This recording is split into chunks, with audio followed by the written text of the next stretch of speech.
Godzilla and Kong have a huge box office win. THR goes after us all again as the DC Universe war heats up on this Friday morning on Midnight's Edge in the morning. We are pleased to welcome back the Critical Drinker. Hello, how you doing, sir?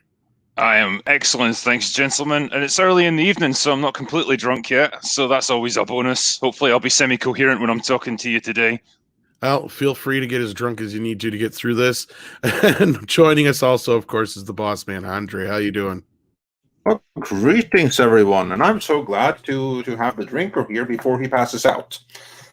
And how about you, Tom? How are you doing this morning? Fabulous. Excellent. I will do even more fabulous if we cross over that 200K mark during the show, but yeah. Oh, you guys are getting close, aren't you? You're at 199. Yeah, we are. We are pretty close. So we'll see how that goes. Joining us and that. And House of Trady says else. no Natasha today. No, she is on vacation. I don't think we'll see her again until Monday, if I'm not mistaken. So we do wish her the best on the holiday weekend, but I think we still have some of our regulars in the chat as well. We also have, looks like Gypsy Warrior, Darth Scipio, Vulcan Alpha, The Ghost. How you guys doing? Darius Munchausen is here, if I could speak this morning. Spider Unlimited. Some of the regulars, Silver Nova and more. How you guys doing? Glad to have you with us. Is here, and Jesse Miller is here. So hey, how's it going, Jesse? Yeah. So hey, we even got Michael from Retroblast and listening as well. Oh yeah, we have quite the show for you today. We have lots of fun stuff. Oh, we also have the Hijabi Gamer. That's awesome. You should everyone should go check out her channel if you haven't done so already.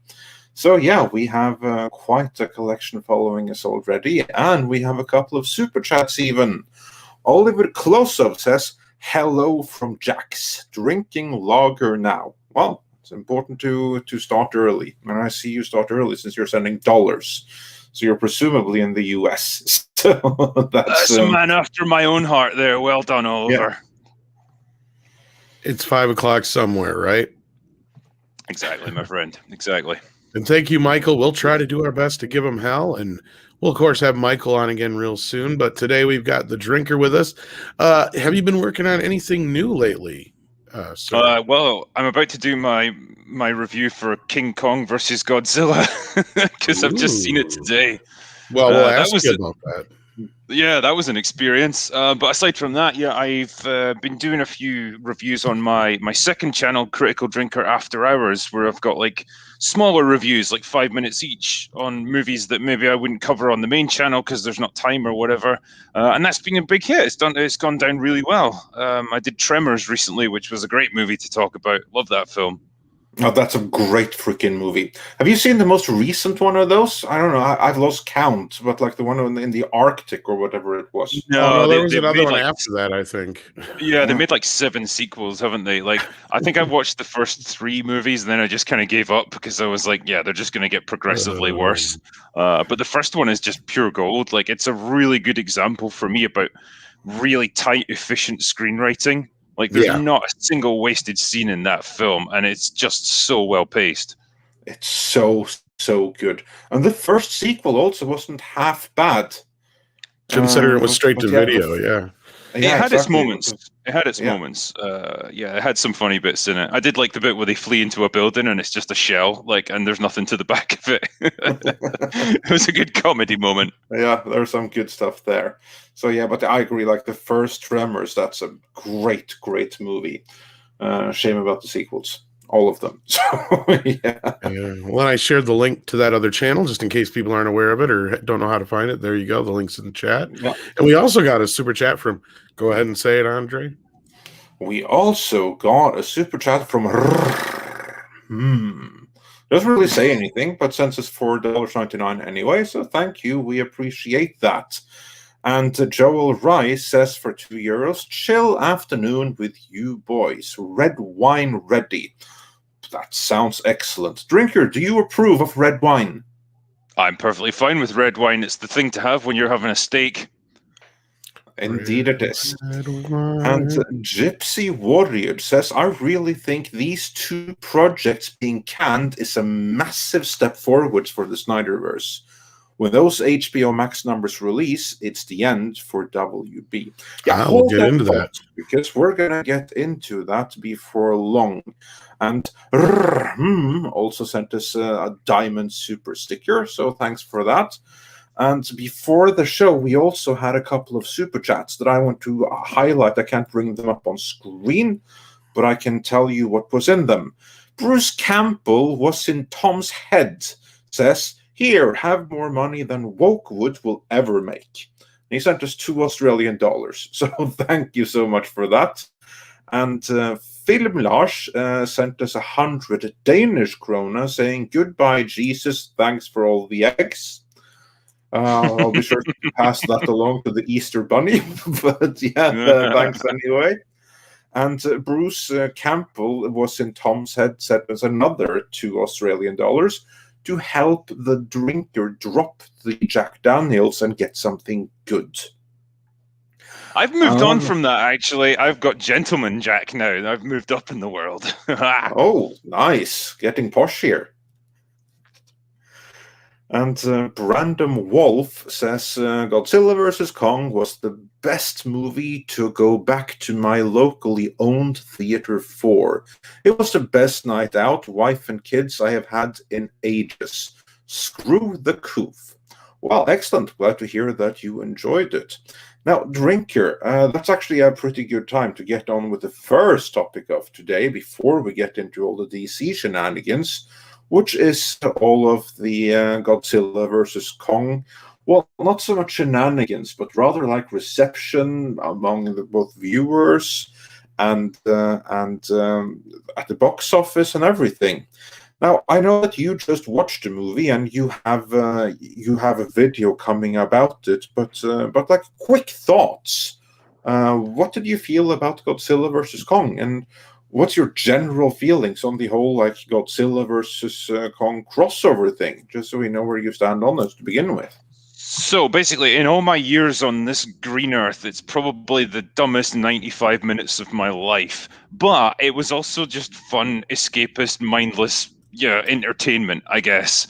It's clearly a movie that's not trying to pretend to be anything serious. It's just about watching the big monkey smash around the lizard man and destroy entire cities in the process. And I can see how it's an absolutely perfect movie to get back to the cinema and watch. It's not heavy, it's not dramatic, it's not about current events. It's just pure escapist fantasy. So I can see why it's doing well.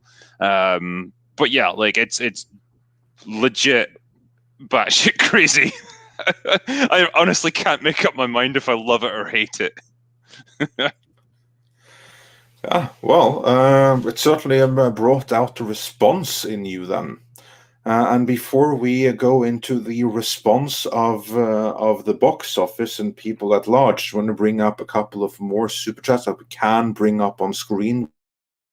While Robert says for $10, cheers everyone, I'm here.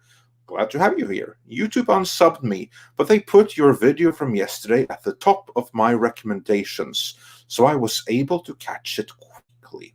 Oh, that was very charitable of them, given that they unsubbed you in the first place. So yeah, glad they caught us. And then we have Karen Prime, who says, I love that thumbnail image there. Long time listener. You were one of my first subs. Oh, thank you. Don't say much, but I'm normally here. Keep up the wonderful work. Andre, what is Norwegian for the voice? As that should be your nickname. Not a bad idea. We'll hear what you guys think. The voice in Norwegian is stemmen. Andre Stemmen. Yeah, how does that sound? Yeah. It's got a certain ring to it. Like Steven, but not. I don't feel the enthusiasm is overwhelming, but we'll see. And then we have The Invisible Man saying, "Drinker showed my friend you Moreau clip, mind blown." Your Moreau clip, he means. Yeah, okay. Yeah, well, I did a review on the island of Dr. Moreau back in the That day. must be it. Yeah, I guess that'll be it. Yeah, that was quite a movie. It was indeed. And House Atreides says, "Hail Midnight's Edge. Off topic, what's the difference between anime versus animation? Is it just where it's made? Never been a fan of having to read a movie." Drinker, you know the answer to that? Yeah, so that is literally just where it is made. So if it's anime, it's from Japan. If it's animation, it's from anywhere else, essentially. And they have their own unique visual style, which we all know about. Yeah, that's as far as I know. Yeah, Everything a unique has visual style tentacles. that actually comes from Wait, Disney, that's believe it or hentai. not. And Darius Munchausen says, "Waiting for Godzilla versus Snooki." Oh yeah, that would be quite a matchup. Snooki's gonna snook him out. The next movie is going to be Godzilla in space fighting aliens. I guarantee it. Well, they already set it up with having like King Ghidorah or whatever be like a space I was gonna say alien. Ghidorah already was. Yeah. Oh, So okay, yeah. that's true. already set up. I'm just imagining them throwing like asteroids at each other and stuff, and like punching each other on the surface of the moon or something. Like, might as well. Why not? It's that kind of franchise. Just abandon all logic. My only complaint about Godzilla versus Kong was the returning characters. That was it. Like that whole plot line could have been dropped. They didn't need it. You could essentially just cut all the humans out of it doing anything. It's just monsters. Well, I did certainly the ones that were like the blogger and everything that went to Japan. That's what I'm talking about. Certainly could have. That was the Canto bite of this movie. Their characters, like that whole bit. Yeah, I think it was literally like, well, we've got Millie Bobby Brown. We need to give her something to do. Exactly what it was. Get her involved in this stupid mystery, like conspiracy plot.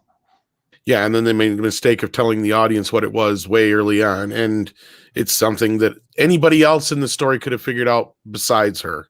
Like that's the thing. It's like anybody. So she's really not even necessarily needs to be there. But yeah. Did you notice that they also had the little girl who's the key to everything? I don't care about that. Movie. I thought that was cute. I like their little relationship. I think that should have been explored more, actually. I just love the surprised Pikachu face when they realized that Kong can do sign language. I know, that was awesome to me. This movie's amazing. I can't wait to talk about it, honestly. Yeah. You have like gorillas today that you can communicate with sign language. In fact, I think any gorilla knows sign language. So you could teach much more. That was very disappointing that they didn't suspect that already. But hey, as you said, switch off your mind and just enjoy, I guess. And also on that note, Willie Woodward says, "Hey, Tom and Andre, hi, Critical Drinker. Insert mocking joke about your upcoming cirrhosis here." So, yeah, that should be good times. Well, I actually identify as a man who doesn't have liver cirrhosis. So if that's how you think, that's all that it takes. So I know that makes me perfectly fine. Yeah, I know. I identify as a very swole and sexy man, and if you don't think so, I'm going to shame you into dating me, and if that doesn't work, I'll shame you into having sex with me. So oh, well, that's news. I thought that you identified as a turtle, but well, there's that too. I can do whatever I want. That was yesterday. Yeah, exactly. As can we all. I figure since everybody can now shame everybody into having sex with them, fuck it, I might as well take advantage of it, right? Exactly. And that I can no longer bring up on screen. Cultured Casino says, "Should be a lovely day. Have an excellent stream, gentlemen." Oh, thank you.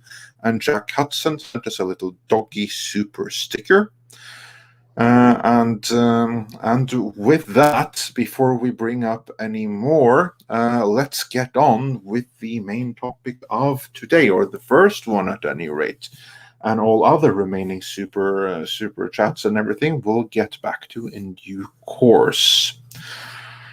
So, Tom, do you have the box office at hand? No, I didn't, because he didn't tell me to.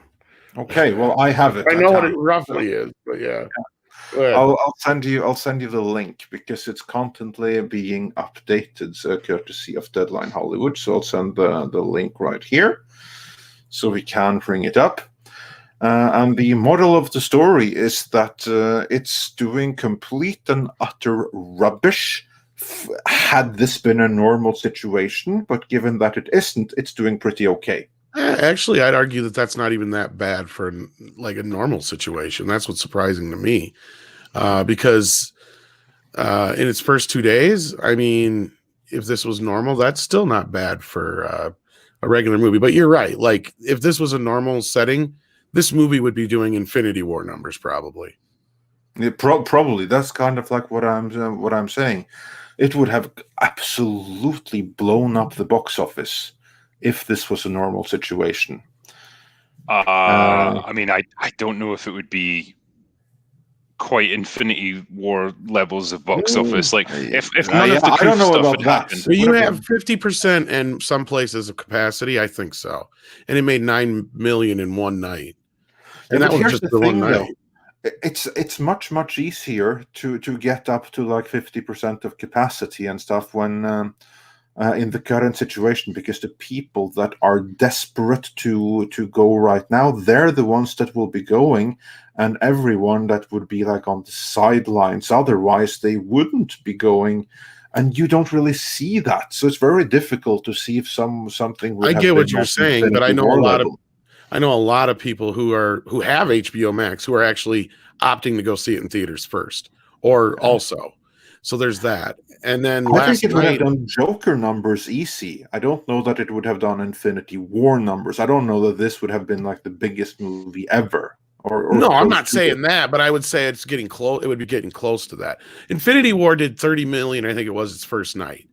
So the fact that this did 9 million its first night in the middle of a pandemic, that's pretty damn good, is what I'm trying to say. Like, Yeah, if this I would have agree done with that. 25, 30 million itself, I think Infinity War did between, I want to say it was closer to 40. So it was like 38 or 39 its first night. Because I know it broke a record, if I remember. I mean, right. it's virtually impossible, I think, at the moment to draw any reasonable That's what I'm comparisons, saying. because Yeah, well, it is true. we've got this combination of, like, on the one hand, movie theaters are closed for the most part, or they're operating at reduced capacity, but we also have people just desperate to see new films. And so those two things are just like completely upsetting the normal scheme of things. If this had been released into a normal market, I think it would be a completely different story, because it would be competing with a lot of other big movies. I imagine it would have come out in the summertime, really. Well, it was supposed to be. Yeah, like yeah. Yeah, but obviously things being as they are, it's completely changed everything. Here in the UK, like, we don't have any cinemas open. It had to be you have to watch it on Sky Movies or something like that. So it's a different situation.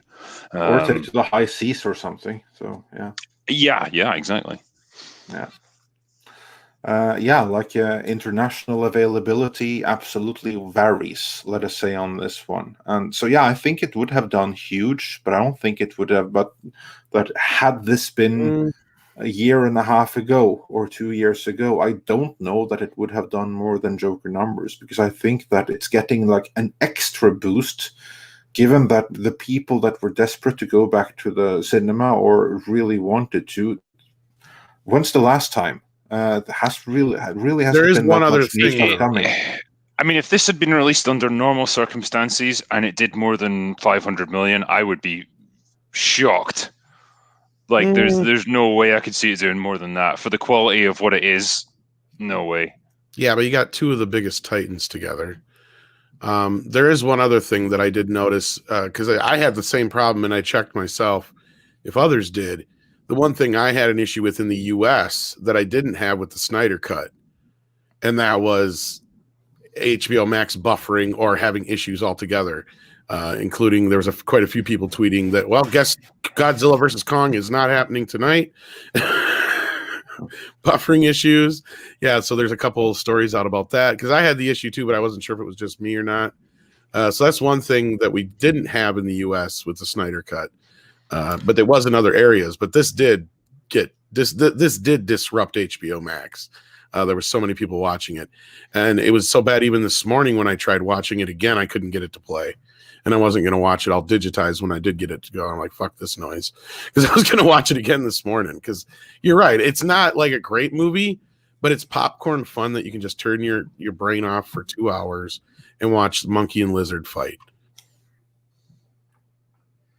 Yeah, it'll be interesting to see how it plays out. But I have to say though that this obviously is going to draw more traffic than the Snyder Cut. I wish that people wouldn't like to compare the Snyder Cut to big tentpole blockbusters like Wonder Woman 84 and Kong vs. Godzilla.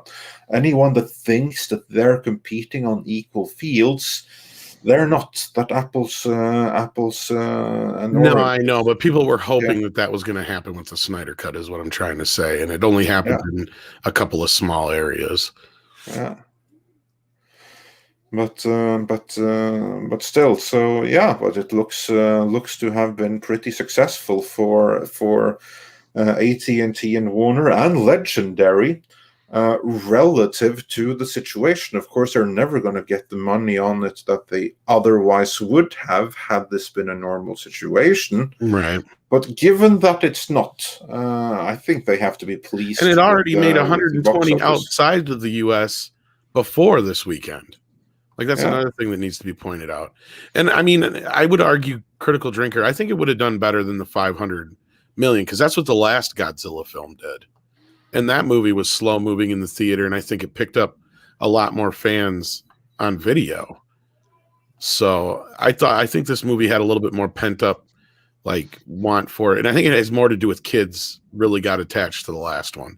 The first one was a little too scary for them. Yeah, I'm just trying to think how, based on my own experiences of watching it, I imagine it would have had a big opening weekend and then it would have dropped off pretty hard after that.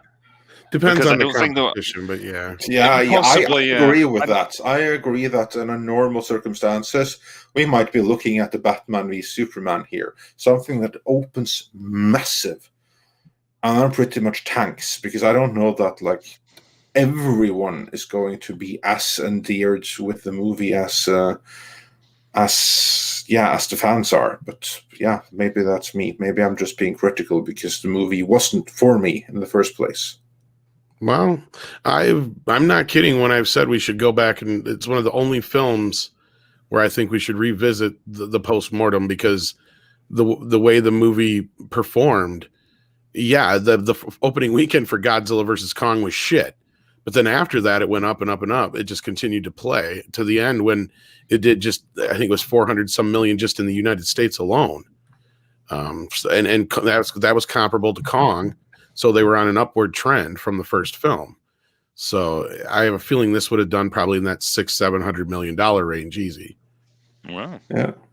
I don't disagree with that. Together, it is kind of, and I get you get what you're saying. It's like a BVS situation, but I don't see the polarity and the difference in opinion in this that I did in BVS, or at least most people being like, "Oh, it was utter trash." No, I agree with that. There's none of that thing, that utter polarity. I do not think that you're going to be getting here, not in the slightest. But it's a pretty hypothetical discussion in any event. We'll never know what it would have. I still think the fact that it did this much already in this situation does say a lot, especially considering the movie's available for people. It's not like, they have to go out of their houses. That's the thing. I mean, I get it. Part of it's people just want to go out, but the rest of the people are just watching it on HBO Max. So I have a feeling we'll know in a day or two, how that's going, and we'll see how the box office is too, because Willie Woodward points out that's very relevant. What I always point out, you're forgetting toy sales, and they have been through the roof, haven't they? That's what I've been saying to everybody, is that's where I think I miscalculated early on too, was the kids got involved, because Kong versus Godzilla toys have been on the shelf for over a year, and they're still there selling. And before that, they had the King of Monster toys nonstop for 2 years. And when other they were just disappearing off the shelves, like Star Wars section was getting smaller. There's no Ninja Turtles to be found outside of a few random NECA dolls. That's it. So like, yeah, the outside of Transformers and Kong right now, there's no bigger stuff with kids. It feels like that's the biggest spots on the shelf. You know, it's little toys. interesting because I just never would have pictured Godzilla as having that big of a market here in the West. Kids love dinosaurs. Jurassic Park's another one that still sells pretty well. But yeah, you see that Drinker and I, being from Europe, we both have like the same perspective because we didn't grow up with this. I'm pretty sure that you didn't grow up with Godzilla the same way as someone in America did. I would imagine. So to us, 100%. I mean, I remember the 1998 movie, which was garbage. Did you think that was the original Godzilla? Because I know many in Norway did. But no, it was more like the Japanese movies, which were like from, you know, they started off way back in the 1950s or 60s, and they were in black and white. They were just never shown over here, so there wasn't much awareness of them. We did know that they existed. It was just the American one from the 90s was the first big cinematic release that we got that featured Godzilla, and so that was our kind of formative experience with it, I guess. Yeah, that's the same thing here. We never had the original Japanese stuff. Some were aware of the existence of the Japanese, but I think that most people in my neck of the woods actually thought that the original was the Sony remake. And I see many from various places in Europe agree that they didn't grow up with it. So the success of this is something that probably takes us a little bit by surprise because like we don't have it, but in the States or in the American continent at large, South America included, was a pretty big deal, evidently. Evidently it was. Yeah, and I mean the toys are a big part of it. I mean, and that's where I said I think the appeal started between Kong and King of Monsters, where they kind of backed off on the darkness of the first film, and they allowed, you know, the kids to enjoy it a little bit more. Because this totally has a lot more of the goofiness. I think it's probably best, as much as I would criticize the plot for being nonsensical, ridiculous, you know, to at least just embrace the insanity of what you're dealing with here and just go with that rather than this faux kind of epic drama that they tried with the first Godzilla movie. And it just made it so slow and tedious to get through. Yeah. You know, I will give the filmmakers here points for that, for absolutely embracing the insanity, as you say. Yeah. I mean, and that's the thing. I mean, even in America, Godzilla, I mean, when you had that 98 film, I mean, it did big just because Americans like big monsters. And Kong has always been king here. Every movie has done, you know, huge box office numbers. The exception being King Kong Lives, which I think makes no sense to anybody but De Laurentiis. Just because he had to or wanted to get something out there to make money that didn't. But yeah. Did the Peter Jackson Kong movie do good numbers? Yeah, it did fairly well. Considering it was 3 hours long, it definitely did well. It didn't do nearly as good as the Lord of the Rings films, obviously, but didn't do what they had hoped, but it did very well. It did very well. Yeah. Yeah. It absolutely was. That was a big thing in the UK too, because I was there when it came out. I've never seen a more passionate audience in my life, to the point where they actually started beating each other up in the cinema. That's what you were saying. And people forget how big the De Laurentiis original Kong was too, which is why he made a sequel. Let's be real. Because that 76 one made so much money at the time. Like, it came out right in between Star Wars and Superman, pretty much. So, or right before Star Wars and Superman. So it was like in between Jaws and that. And so it was like right in between all those big blockbusters. It came out right at the right time. At the right time. Also, Peter Noble says Godzilla was a thing in the UK in the 70s. And maybe that was a bit before your time, wasn't it, Drinker? Yes, very much so. Yeah, so I'll have to take his word for that. Yeah, so probably it was a thing right around the time when Mr. Men was a thing, I should imagine. Yeah, and we did have a super chat earlier too about this. I wanted to address if I can still bring it up. Yeah, see if you can bring it up. And we have more super chats. We'll get to them all. No, I can't. So we'll get to it when we get there. That's all right. Yeah, Now we'll get to it when we get there. Actually, let's do that because I think we've said all that there is to say about Godzilla Without getting versus too Kong. deep into it, yeah. So yes, and we want to save something for the drinkers video that I know I'm looking forward to already. Yeah.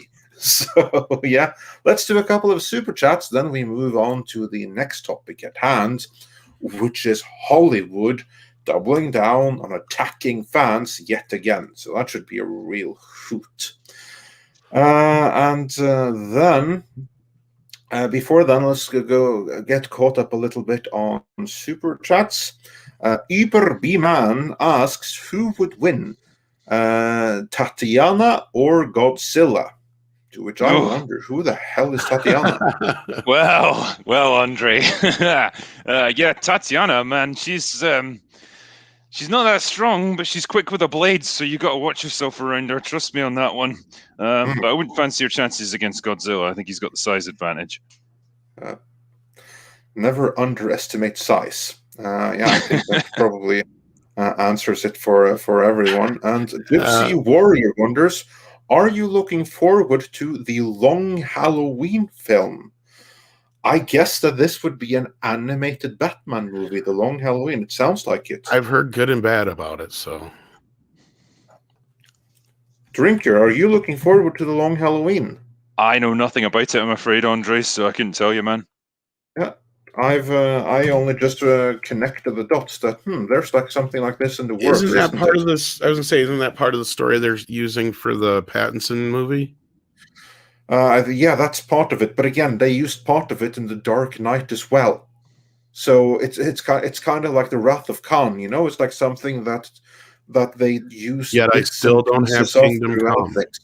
Yeah, exactly, and they still don't have Kingdom Come, and they still don't have Von Buck, which I want to see. Somebody please tell me if I'm having like one of those Mandela effect things. I could have sworn, like almost going on 10 years ago now, in the beginning of one of those animated DC DVDs, they had teased they were working on Kingdom Come, and they even showed like a bit of animation from it. I swear I've seen this, and it just never happened. Am I just imagining shit or what? Because I swear I've seen animation of the old guy in the church. Like, somebody please tell me if I'm just going crazy about this and or if it was a dream or what. But I've been waiting for years for this Kingdom Come animated film that never happened. I'm like, where'd it go? That's like one of my favorite DC stories. Like, please tell me I'm not crazy. Yeah, I take me a Kingdom Come. I haven't heard a single thing about it. I think you must have dreamt it. Maybe I did. I take me a Kingdom Come movie any day. Yeah, everybody's saying I'm crazy. So, okay. Rick Sanchez, though, says Walmart or Dollar Store better or worse for TMNT action figures? Because we were talking about, no, the Dollar Store is a liquidator store. Like, that's what it is. If they have toys there, that means that either they didn't sell somewhere else or they were specifically junk toys made for the dollar store. I wish I had cocaine. That would keep me awake even more. I can't afford cocaine yet. Yeah, we'll work on developing some nasty habits for you. So it's surprisingly cheap in Scotland, believe me. Send me some, Jesus. And then Steph H says, morning, y'all. Thanks for the entertainment while working from home. Added drinker is always nice. Yeah, it's always nice when a drinker can come on, and thanks for joining, and we're glad to be able to keep you entertained. Thank you. It's a pleasure to be here. Yeah. No, I'm in the Mandela universe, I guess. Doesn't look like anybody's backing me up on this. So yeah. Again, if there was something, I think I would have known, because I want to see it just for Von Buck. And Carrie Malone says Godzilla versus Gamera. Make it happen. I honestly wouldn't be surprised if that's where they go next. Well, I've been surprised that they've been adding so many original monsters. So it's like you have this entire like slate of monsters you could be using. I don't understand it. And we even just got random cameos in the last one. It was like, wait a minute. Like, I want to see them fight. Yeah, where did they all go for this movie? That's what I said too. You like another Titan showed up. Where are the rest of them? They all submitted and acknowledged their inferiority, so I guess they're okay then. But I also felt that that Godzilla versus Kong kind of feels like a step down after everything that was the previous movie. Kind of, sort of. This should have been before that, because this really establishes the idea that Kong protects the people and Godzilla protects the Earth. Like, that's kind of where I get it, the feeling where they should have definitely put King of Monsters after this. Yeah. Yeah, it was a wrong order. Completely wrong order. Because then, what happened in this should have been whatever set off, Ghidorah and brought him to Earth. Yeah, I don't think you were going to top that movie in terms of spectacle. You've pretty much got monsters laying waste to everything in their path. And I guess this is the problem with all of these movies. Ultimately, you can't do anything more than just show them punching each other over and over and destroying a lot of stuff in the process. Yeah. It's just a question of how big the monsters are that are doing the punching. Yeah. Exactly. So, yeah. It's at some point, like it becomes repetitive at some point there. You run that risk. And then the Jinja Ninja. Sorry, go ahead. Yeah. I was just going to say there was no end credit scene. I mean, I thought they extended their deal with Toho, but I was very surprised there was no end credit scene. Well, maybe they don't know what they're doing next. But I mean, I could be wrong, but I thought I read that they did. Yeah, I definitely remember that they did too. Because that's why they haven't been making Shin Godzilla 2, is they were more than happy with the money they were getting from this. Yeah. And then moving on, actually speaking of Japan, because he sends us 500 Japanese yens, the Jinja Ninja, who says, "Hail Midnight's Edge and the Drinker, enjoying this amazing panel with some Lafroig. Kanpai. I do not speak Japanese, but I hope you enjoy your Lafroig, and Kanpai to you as well." Lafroig is a damn fine whiskey to listen to a live stream with. Oh, there we have it. Okay, there you go. Stand corrected. Well, the drinker would know, obviously. Well, yes. And Preston Sparks says, "Just came across you guys a few months ago. Love your content. Had no clue Drinker was a writer. Got your first 3 books yesterday. Gonna see what's up." Wow. Nice one. Well, I hope you enjoy them, and thank you very much for supporting me. You just released one not too long ago, too. Yeah, the last one came out a few months back. That was Something to Die For. So that was the final Ryan Drake book for now. For now. So there could be a 4th one. We'll see what happens in future. That's a nice way to leave the door open. Always a big fan of that. And Michael Miller says, "We need Godzilla versus Kong versus Jaeger, from the Pacific Rim." I felt we got that already, didn't we? I mean, from my point of view, Mechagodzilla was a Jaeger. Yeah, Mechagodzilla might as well just be a Jaeger. Spoilers, boys. Well, this isn't the kind of movie that's heavy on plot that we can spoil, really. Yeah, I was talking to somebody about it, and I'm like, well, there isn't much to spoil, but let me put it this way. There's something that's setting off Godzilla. And, Yeah, it's like, that was Monkey... completely ridiculous. I mean, if he reacts to that, why the hell doesn't he react to, like, the Large Hadron Collider or anything big and mechanical? Yeah. Basically, Monkey punches Lizard, and then they both start punching Metal Lizard. He was upset by that because of what they were using to run it. So he was sensing what he was sensing in the last film, Andre. That was also dumb. Yeah, the way they said it, again, they wasted a lot of opportunity, or what I call important real estate, on the Millie Bobby Brown bits, when they could have been using that in other ways. Like, you did not need their characters in this film. Can I just say as well, by the way, the whole plot around, like, building the Mechagodzilla is portrayed as, like, some evil scheme. But when I was watching it, I was thinking, yeah, I 100% agree with your motivations on this one. We're told that we should just, like, trust Godzilla to protect the world. It's a giant lizard that destroys entire cities and is completely outside of our control. I'm pretty sure it'd be better to just kill it and all the other Titans, and then just have this robot thing that you can shut down at any time. I mean, obviously, it doesn't play out like that in the film, but that was the theory behind it. No, I know. Yeah, and I said the way you do that, it's funny you bring that up, Drinkers, they could have, by using the orca from the last film. Like, and that would have been actually made more sense to have Millie Bobby Brown and her dad show up, because then they could have figured out that Apex was using the Orca to piss off Godzilla to make him run amok. So then they had a reason to bring out Mechagods. Like, it's like the plot's there. It's like right in front of you guys. Why don't you just do it? You know what I mean? It's like, that's what bothered me about the last one. And the same problems carry over here. There's just less of them, and they're all delegated to pretty much that group, as opposed to the King Kong side of things, where I was like, let's see more of that. That's interesting. I don't care how batshit goofy crazy it is. I want to see more of the Hollow Earth. I want to see more of the relationship between the kid and him. In fact, I said we're missing a movie telling us the story that has happened in the last 50 years. Because you dropped in with what's happened, with very little explanation as to what's been going on with Kong in the last 50 years.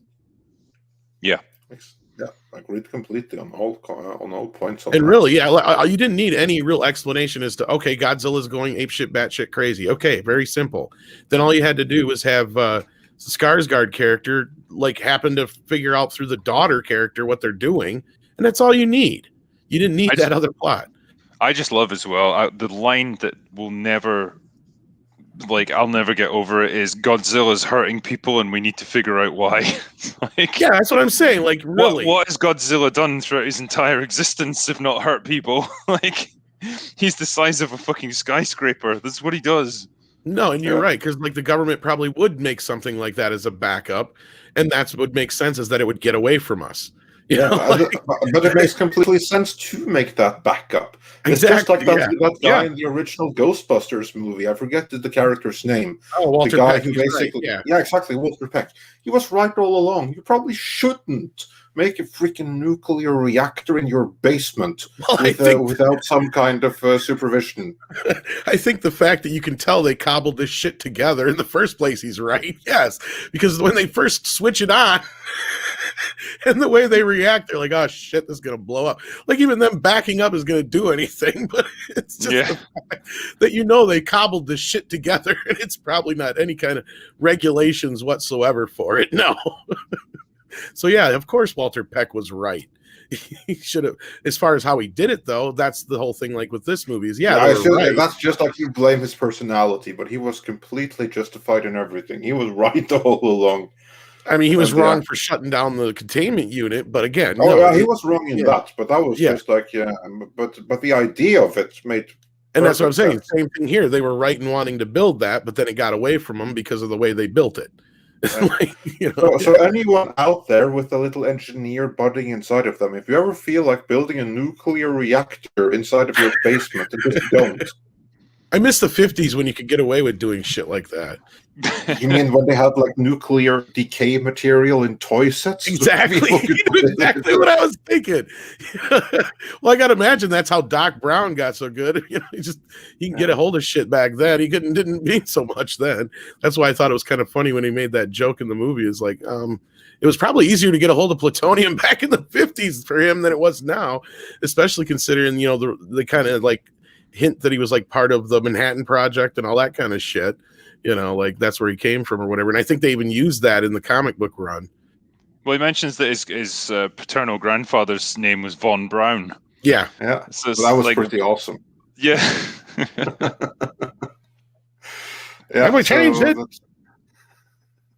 So that's a pretty nice right there. Be related to the father of rocketry and having worked in the Manhattan Project. Well, that's how sad we are as a world. Is after Back to the Future came out, they started coming to Bob and Bob to ask them questions about time travel. They're like, we don't know how this shit works. We just threw nuclear in front of stuff and figured it would work. That's the genius of the movie, because if it got bogged down in the actual physics of time travel, it would just be an absolute slog. All it is just a mechanism to get the rest of the plot happening, and it's perfectly dealt with. Well, and you have to actually sit there and make the argument that obviously Marty could never get back to the time he left from, and that's kind of played out in the movies. Every time he comes back, it's a different time, actually. So, except for when he comes back from, and then even when he comes back from the future, they change time without changing time because of Biff. But yeah. I love how you have the the mall, the name of the mall, like the the Twin Pines Pines Mall, Lone Pine Mall. that's Oh like yeah, the one first of movie. I those love all things. the little details, and I've argued that Back to the Future is one of the greatest, if not the greatest, written films of all time. It is tight. There is nothing in that movie that is excess. Not one single bit is not meant to be there. Like the only bit of fun is the rock and roll, but it's still important. Yeah, I mean, how many movies from today do you think people will be saying that about, like 30 years from now? Not many. And Tremors is another great one because the writers on that, I forget their name, they've wrote other movies too, like Short Circuit and War Games. Yeah, and shit like but that. You have to go back 20, 30 years to get these good, well-written screenplays. Yeah, but it had the same director as Short Circuit. I can't remember if they wrote it, but that's the same thing is, and they're just simple stories. We don't have that anymore. They overcomplicate things.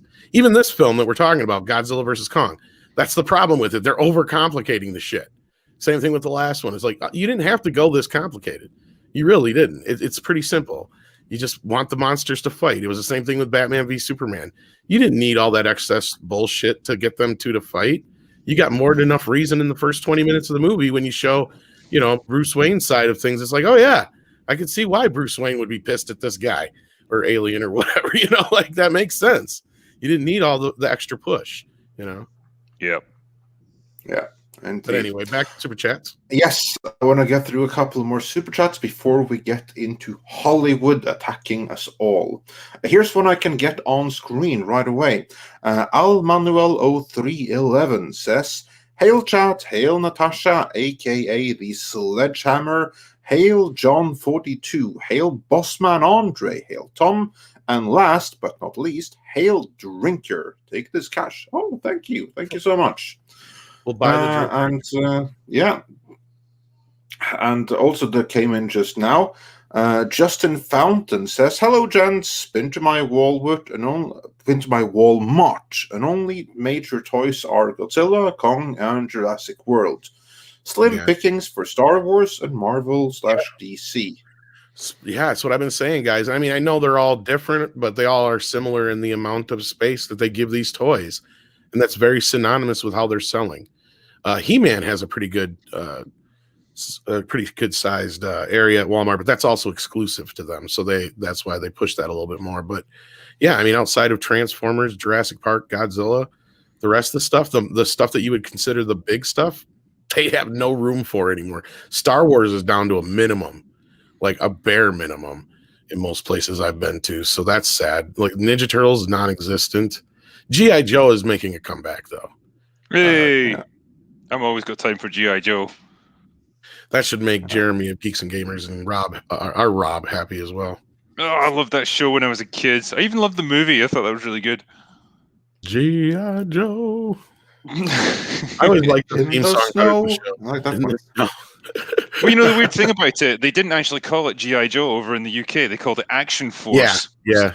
Because apparently GI was too Americanized. Yeah. It's like, have you seen the fucking show? Like, the Stars and Stripes is in every scene. It's like, we're fine with it. Well, it was one of the most, and this is what Rob loves to bring up, is it's one of the most diverse American teams you'll ever see back then, too. Like, every member is usually from some, have some kind of background that isn't necessarily American or some specialty. And not only that, there's lots of females as well. So it's like, again, we bring it up as these points, like, where was this problem? There was never this problem of diversity before. It was just not like brought up front and center all the time. And I always point to Revenge of the Nerds. It's like, they don't understand nerds, do they? Nerds have always been diverse. Like, this is the difference, is that the best implemented diversity, you shouldn't even notice it. It's just there. And we had a show over in the UK called Red Dwarf. It was like a comedy sci-fi show. I love show. that show. One of the best ever made. I have to catch up on the last 2 seasons. Yeah, and the 4 main leads, 2 of them are black, right? Yeah. And one of them, Craig Charles, was getting interviewed about this once, and he said the interesting thing about Red Dwarf isn't that half the cast were black; it's that half the cast were black and nobody cared. Exactly. It was just part of the show. That's how you do it. People they don't need to hammer it home, and they don't need to like shove it in your face constantly and expect praise for it. It's just there, and it's well done. That's all exactly. it takes. I mean, I remember bringing up the point, like, I'm like, I remember when Lando Calrissian was a big deal. Nobody was like, oh my God, I'm so glad they got a black guy in Star Wars. It was more like, oh shit, they got Billy D. Williams in Star Wars. Yeah. You know, it was the caliber of the actor, not the fact that he was the color of his skin, you know. I mean, that's the thing that sucks. And like I bring it up a million times. Eddie Murphy was the biggest actor in the 80s. There was nobody bigger. He had more bigger hits than anybody. The only person you could say comes close would be Harrison Ford. And that's just because those last two Star Wars sequels happen to be in the 80s. And he's not the star of those, really. I mean, he's one of the stars, but you know what I'm saying, right? Like, it's because of Indiana Jones and those two films that he's like probably made more money than Eddie Murphy did in the 80s. But as far as original films, Eddie Murphy had more of the hits. Mm-hmm. So there you go. I mean, Beverly Hills Cop blew everything out of the water, and it came out in a year full of big, huge hits. It was still the biggest film of the year. So there you go. In the same year that Ghostbusters, Gremlins, just to name a few, came out. So there you go. And Beverly Hills Cop was still the #1 film of the year. Exactly. And I want to do a couple of more super chats, some older ones, and then we're in transition to the main topic of today, like the real main topic. The Humor Hole says, CB4, you got King Kong balls. You got balls so big. Hey, I love CB4. Thanks for the call out, man. And ActionCom says, for $20, thank you so much. Other extended cuts that could be made from older films. Anyone interested? Star Wars, The Rise of Skywalker. The Terminator, Salvation. Alien 3, Batman Forever. The Other American Story, The Thin Red Line, Suicide Squad, Dune. Actually, like 3 of those have extended cuts already. Yeah. Yeah, Alien 3's got a completely different cut, hasn't it? And it's a much better movie. It is. It's not that much better, but it's better than what we got, for sure. Yeah, that it is. I remember, like, when I first saw the work print, I thought it was like a night and day difference from the tragedy that was released in theaters. Well, that's me. Yeah, you kind of see more of what Fincher wanted to go for sure. Yeah. And Bruce Campbell says to Stephen Otten, challenge accepted. I have no idea which challenge it was, but yeah, that will be fun to see. Oh, okay, we have it right here. Stephen Otten says, Godzilla versus King Kong versus Bruce Campbell in Congo in space. That's the challenge that Bruce Campbell accepted. Well, Bruce Campbell don't last long then, because make it happen. He was only in Congo for like 2 minutes, so there you go. The monkey's got him. Did you? By the way, did you see the real Bruce Campbell's April's Fool prank yesterday? That was hilarious. It was, and that makes me like wish. Why did that? Did you see that, Drinker? Did he release a script or something? Well, it was a page of the script supposedly, but it was obviously April Fool joke. Yeah, I didn't read it, unfortunately. It said Doctor Strange appears or whatever, and there's I can't remember if it's a homeless guy or just a guy standing in the side of the road or whatever, and he's like, I'm looking for this book. Have you seen it? And he's like, I don't know. Does it have a face on it? Right. That would be great if it happened. I'd love that. Yeah, that's like the thing that with an April joke like that, and you know it's like a prank, but whatever is in the movie is going to be disappointing compared to it. Exactly. Yeah. I don't care if that's all they had him in there for. That would be amazeballs, like, because everybody like, that's Ash. Exactly. Mr. Tickle Trunk sent us a little cute doggy super sticker, and Lord Trinan says for $20. Thank you so much. And this will be the transition to the next main topic. And he says, Hail, I love your videos. Your recent ones covering the Forbes Disney situation have been very uplifting and helped cure some bad days. Love the Drinkers videos too. Found some movie gems because of him. There you go. Nice. So yeah, kudos to you. And with that, because yeah, one of the things that we do here is that we pick up hot articles that are in the industry traits or in Forbes, more relevant. Yeah? Super chats that had to do with Godzilla versus Kong, though, because there was the one I was going to address. But okay, well, that's fine. Let's do that first then. Let's see if I can dig them up here. I just don't want to go too much out of order because then I completely lose track of everything. That was from a while ago, but yeah. But yeah, well, it may have been a while ago, but it's still. Yeah, Let's I hear see you. then. If it's easier for you to move on, we can come back to it, I'm sure. Well, let's just see what we have here then. House Atreides said the dumbest part of Godzilla vs. Kong was the fight card. It was saying that Kong and Godzilla are that last two fighting in a title match. Overall, it was entertaining.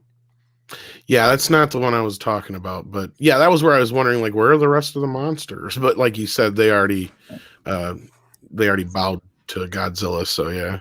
And They all died Bill of West shame. says, They all died of shame, is that what you said? Yeah. There was a white Exactly. guilt. Yeah. And Toho only allowed Legendary to use certain kaiju. That's why we see so many new ones. Yeah, but they're not even fighting though. That was my thing. Was like they have cameos of them in the last one. That we just didn't even get. They're there and that's it. We just see them. It's like, oh, that was a nice cameo, you know. But yeah, no. And I remember getting into like that discussion with Mr. H. I'm like, no, I wish they would use more of the originals. He's like, well, I like some of the new ones. I'm like, yeah, they're all right, but you have all these other ones there. It just bothers me. It's like when you buy a video game and you like a wrestling game or something like that, and you expect it to be all the main wrestlers you like, and it's not. It's like one of the main wrestlers, and it's a bunch of guys you hate. You know, it's just like, what the fuck is this? You know, it's like I want all the guys that I know. And then Revcor said, wasn't interested in God versus Kong. They have to super buff Kong to even make it possible. Real Kong would never have a chance. Yeah, you know, I agree with it. I thought that was pretty chicken shit that they basically had him grow to like stop a massive scale. Though. Here's the thing that people are misunderstanding, and I've enjoyed this battle going back and forth with people. But that's the one you wanted. They're fundamentally misunderstanding that this is not the same Kong that gets taken off of Skull Island and climbs the Empire State Building. This is the Toho Kong. This is a completely different Kong. That Kong has always been bigger, smarter, you know, more human friendly. That's the Kong this is. And that's where I think people are misunderstanding this whole thing. Like the Kong that was introduced in Godzilla versus Kong and all that kind of stuff back in the day. It's the Toho. I've been calling it the Toho Kong. So there you go. And that's where I think people are fundamentally misunderstanding this whole battle. Yeah. But yeah, because totally, if it was the 50-foot Kong from the original film, yeah, all Godzilla would have to do is squash him. Like, well, yes, I think you know, people brought me up to speed on this as well, like because I did a trailer review, and my take on it was like, how is Kong, who was maybe 100 feet tall in his movie on Skull Island, now going to take on Godzilla, who's like 5 times the size? And everyone was replying saying, well, yeah, it's like 50 years later though, so he's been growing all this time. And it's like, well, he's okay, much fine. Bigger in that film than people think about it too. Like, because like, look at how he's holding Bree in that movie, and it's like she's in the very palm of his hand compared to when Kong is holding women in other movies. Like they're bigger than his hand. Yeah, and he's still 3 times the size. Yeah, he's huge. That's what I'm saying. He's a lot bigger than he was. So he was like a teenager in the last movie. That's what I'm saying. There's like a whole lot of growing he did and stuff they should have told us about. And they've actually taught. And I don't know why they didn't get into it, but that's kind of like the whole thing is like Skull Island is like a passage into the Hollow Earth deal, which like that's the whole thing is that power source or whatever is almost like what makes him more powerful too. Like that was the whole thing that they don't really do a good job explaining. He's got his magical axe thing that exactly like absorb atomic breath. So dumb, but he has no idea about any Hollow Earth. What was that, Andre? But this Kong had no idea about any Hollow Earth. No, I know he never got a chance to. That he would fall in and then he would just know the way, which I thought was a really stupid, shitty plan. But well, honestly, I would love to take a physicist, right, and make him watch that whole sequence where with the gravity inside the Hollow Earth and just watch his head explode. That was cool, though. That was really cool, though. Yeah, that's it wasn't science, but it was cool. Stuff. Yeah, it's like I had no problem with that because the Godzilla movies have always been full of crazy sci-fi nonsense. But like I agree with you, like the whole thing with like having him lead the way, that was stupid. It should have been more like, no, we found a new possible home for Kong is what it should have been. They even set it up. I mean, he's not happy where he's at, obviously, right? So, duh. It's like, oh, we got this possibility. There's a new home for him, and that's why they're moving him. Drinker, when you were growing up, did you by any chance have the BBC? Yes. Did you watch Spartacus and the Sun Beneath the Sea on it? I don't think I had that. No. Okay. Spartacus No, because that's the English title of one of the most brilliant French animes. Because I think you can say anime about like the French animated series too. But anyway, like the French animation then, and they have like this heavy metal fantasy stuff, and they really truly excel at it. And one of the best things they ever made was the original French title was Le Monde Englouti, which means something along the lines of the sunken worlds. And the English translation was Spartacus and the Sun Beneath the Sea. And the writers of this movie, they must have read or have seen that, because here they go and like they look for like this energy source of the hollow earth, and that's kind of what you're doing in this series right here. They're looking for like the underground sun, and then you have like the different stratas that are in the different layers underneath the surface. And you had that perfectly set up here. So like here, they could actually spin off into like a Spartacus and the Sun Beneath the Sea movie, because they already set up the Hollow Earth perfectly. Well, it's also kind of like a Monster Island. It's perfect for that kind of a thing, where you can, like I said, there's a lot of places that can go with it. But yeah, I think Commandment VHS says the 1960 Godzilla was also smaller than now too. Yeah, that's true as well. And I mean, there was even things Godzilla got to do in this movie that I was like, oh, come on. Like him running and shit. Because like because when you see, both Godzilla and Kong just moving around, just doing their sort of normal stuff, they're all in slow motion, and it's all very ponderous because they're huge, and it gives you a sense of their scale. But when it's time to fight, they're like two fucking dogs going at each other. Suddenly they're super fast, and it's just really jarring. Well, that's where I felt like Kong, was at least an even match. It's like, okay, yeah, you scale him up because it's a different version of Kong, like I said. And then also where he has the advantage, even if he is still smaller a little bit, because he is still a little smaller, is he has the advantage in the agility, the fact that he uses weapons, and he's smarter. And I think that's another thing they were setting up here, too, is that he's a lot smarter than we've ever given him credit for, which they kind of hinted at in the last film with him, too. I mean, he wasn't like this willy-nilly, I'm just going to kill anything in my way kind of Kong, like the original Kong, where all he gave a shit about was his blonde girl, and that's it. I mean, yeah, he's got a little bit of that give a fuck attitude about humans, but not all of them usually. Because even in the last film, he stops that fight between the younger version of John C. Reilly's character and the Japanese soldier. So, and he doesn't kill either of them. Yeah. By the way, Drinker, did I ask if you had BBC? Is that what I said? You did, yeah. Because then I said wrong. I meant TCC, the children's channel. That's what I meant. Like I thought, wait, that came out wrong, didn't it? Obviously, you had the BBC. I meant TCC. I was a bit one of the perplexed by places the question. was on. I was a bit perplexed by the sorry question. about that. Yeah. Well, the British have to like abbreviate everything and make like two similar ones. But I meant TCC, and I think it was on Channel 4 and stuff as well. But certainly TCC, I know it was there. So that's the one I meant to say. Okay. Yeah. No, I don't think we had that here. Brian Barth wants to know what we thought of the 2005 King Kong. I thought it was pretty good. I had no issues with it. It was inoffensive. Yeah. Like, apart from the special effects with the dinosaurs and them running away from it, that actually was the best. Some of the worst CGI wasn't up to snuff yet. Yeah.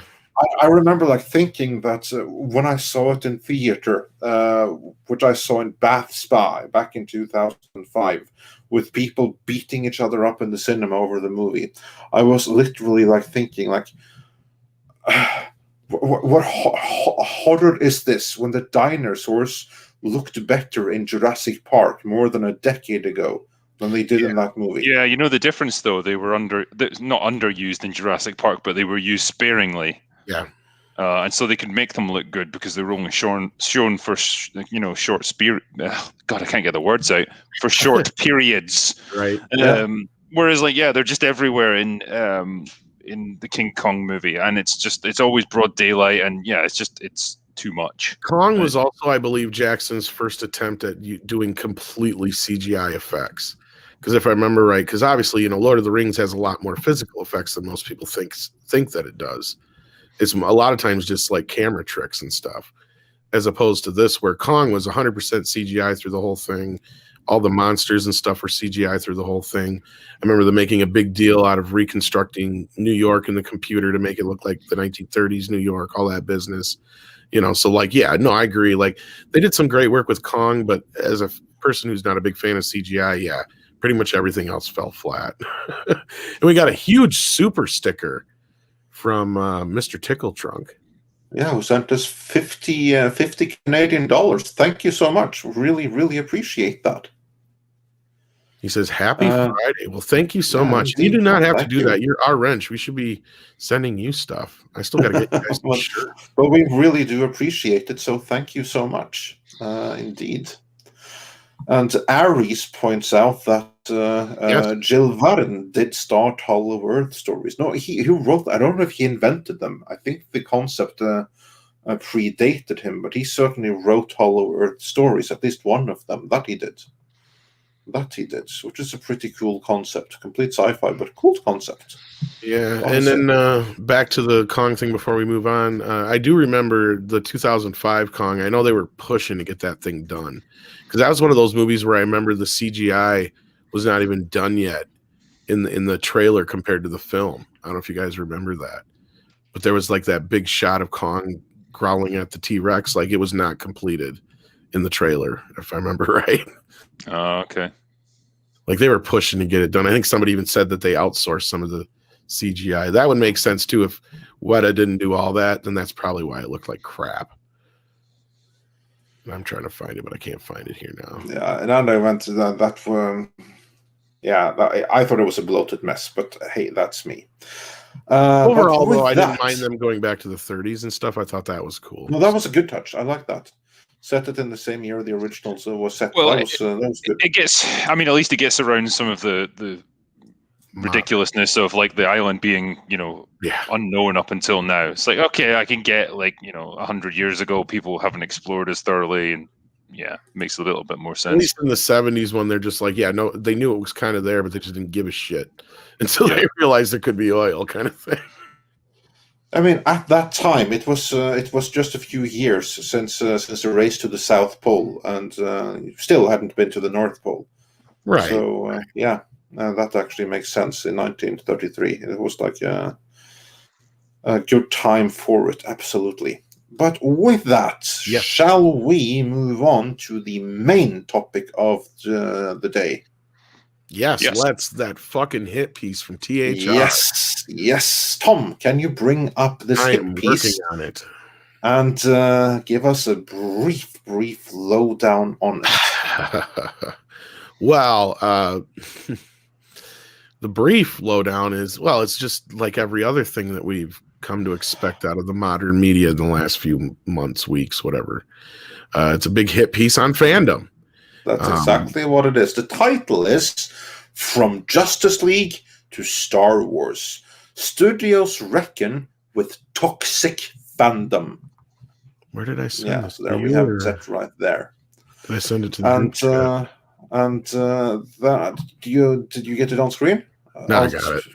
Okay, great. And then it says here in the blurb, Hollywood majors are learning they can't be silent about what happens on social media, but as one rep cautions, if you're speaking out, you have to speak out for everyone.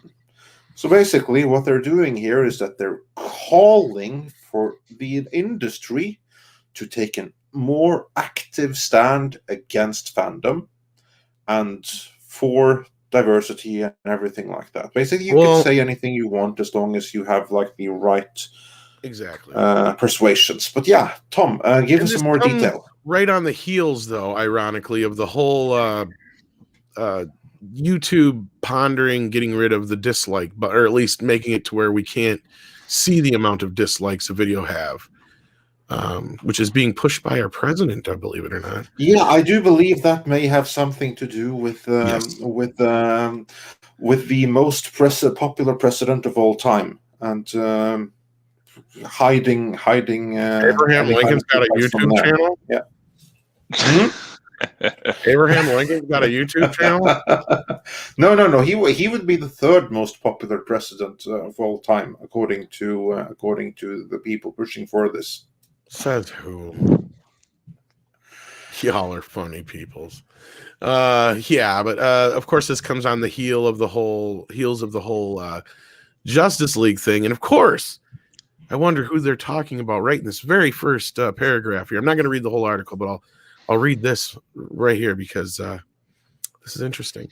When Zack Snyder's Justice League hit HBO Max on March 18th, it marked the culmination of a years-long effort by a devoted group of DC fans to allow the director to finish the film. He left, they say. Oh yeah, he left. Very strategic that he left.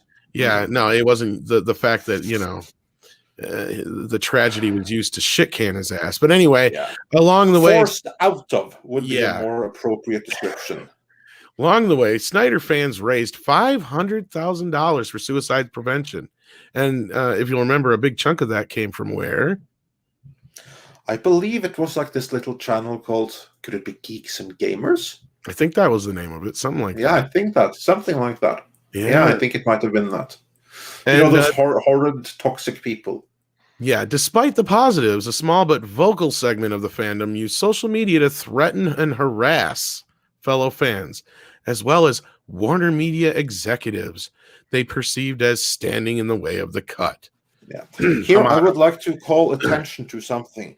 What they did here is that first they said, yeah, we know they did charity. Now they have acknowledged it, and they have moved on from it, and they said, okay, we know it's just a few.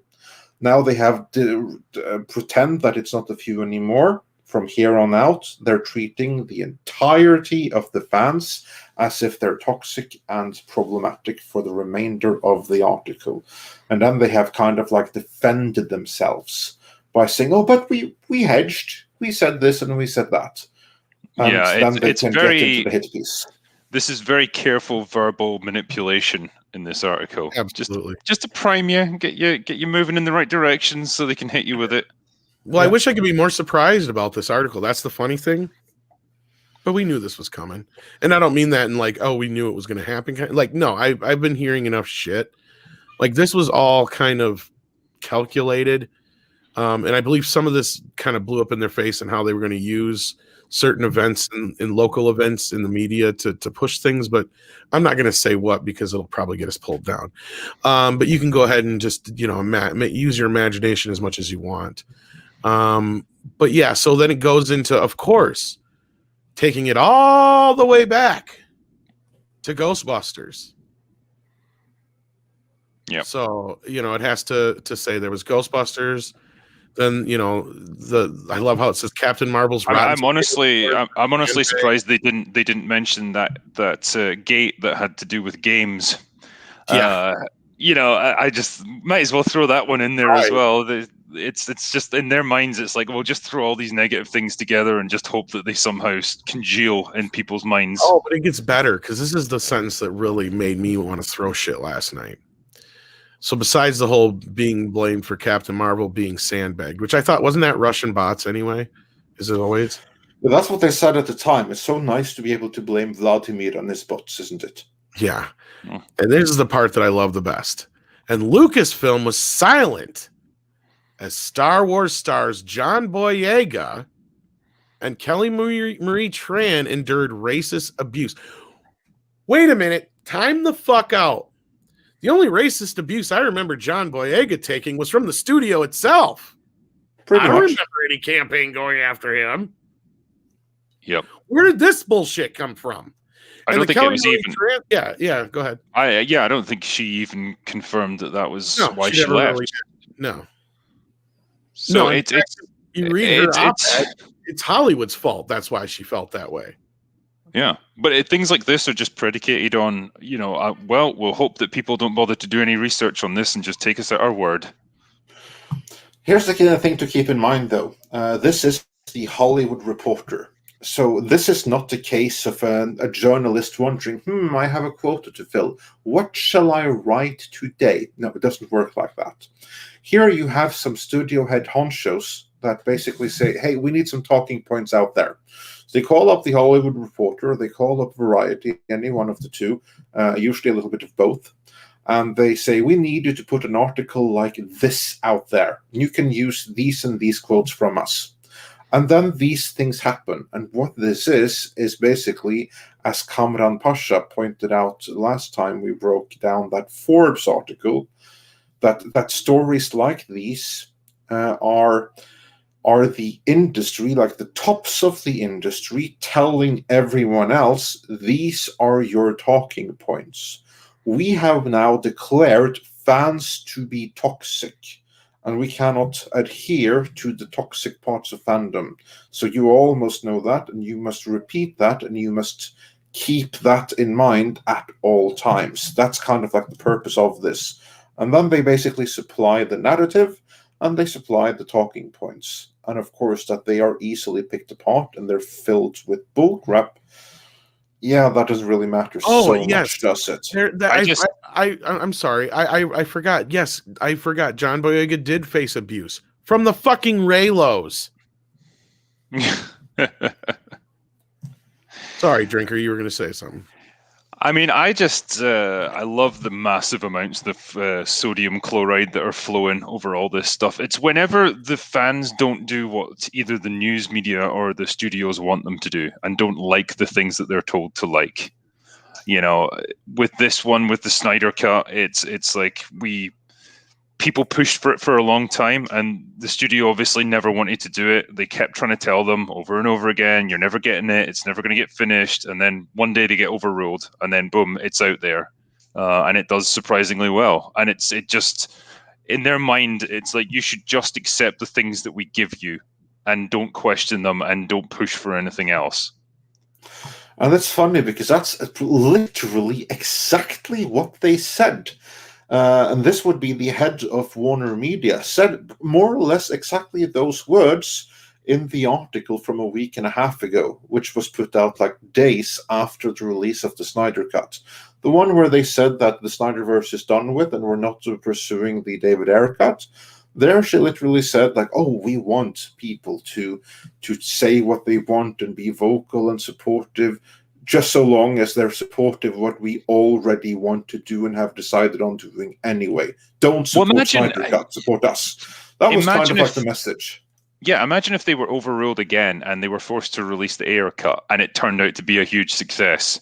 Like, how shit would they look as a studio and as a creative entity that basically every time they interfere, they fuck things up? It's funny you mentioned that because I think we're getting ahead of ourselves in story here. But yeah, go ahead, Andre. My bad. Yeah. No, I was about to say, like, hold that thought because we might be getting back to that. Tom, take us to the next. Well, there's another bit of this I want to get into first, though, because of course, then I'm just going to sum it up a little bit more. Then, of course, it jumps to the Christina Ariel business, which we all remember that one too.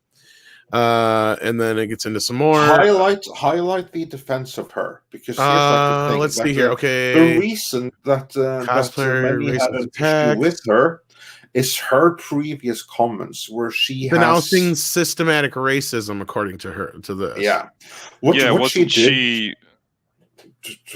she did was that she made statements about every single white person, and if a white person had said those exact same statements about even one, let alone all persons that were non-white, that person would have been thrown in jail, cancelled, and everything like that many times over.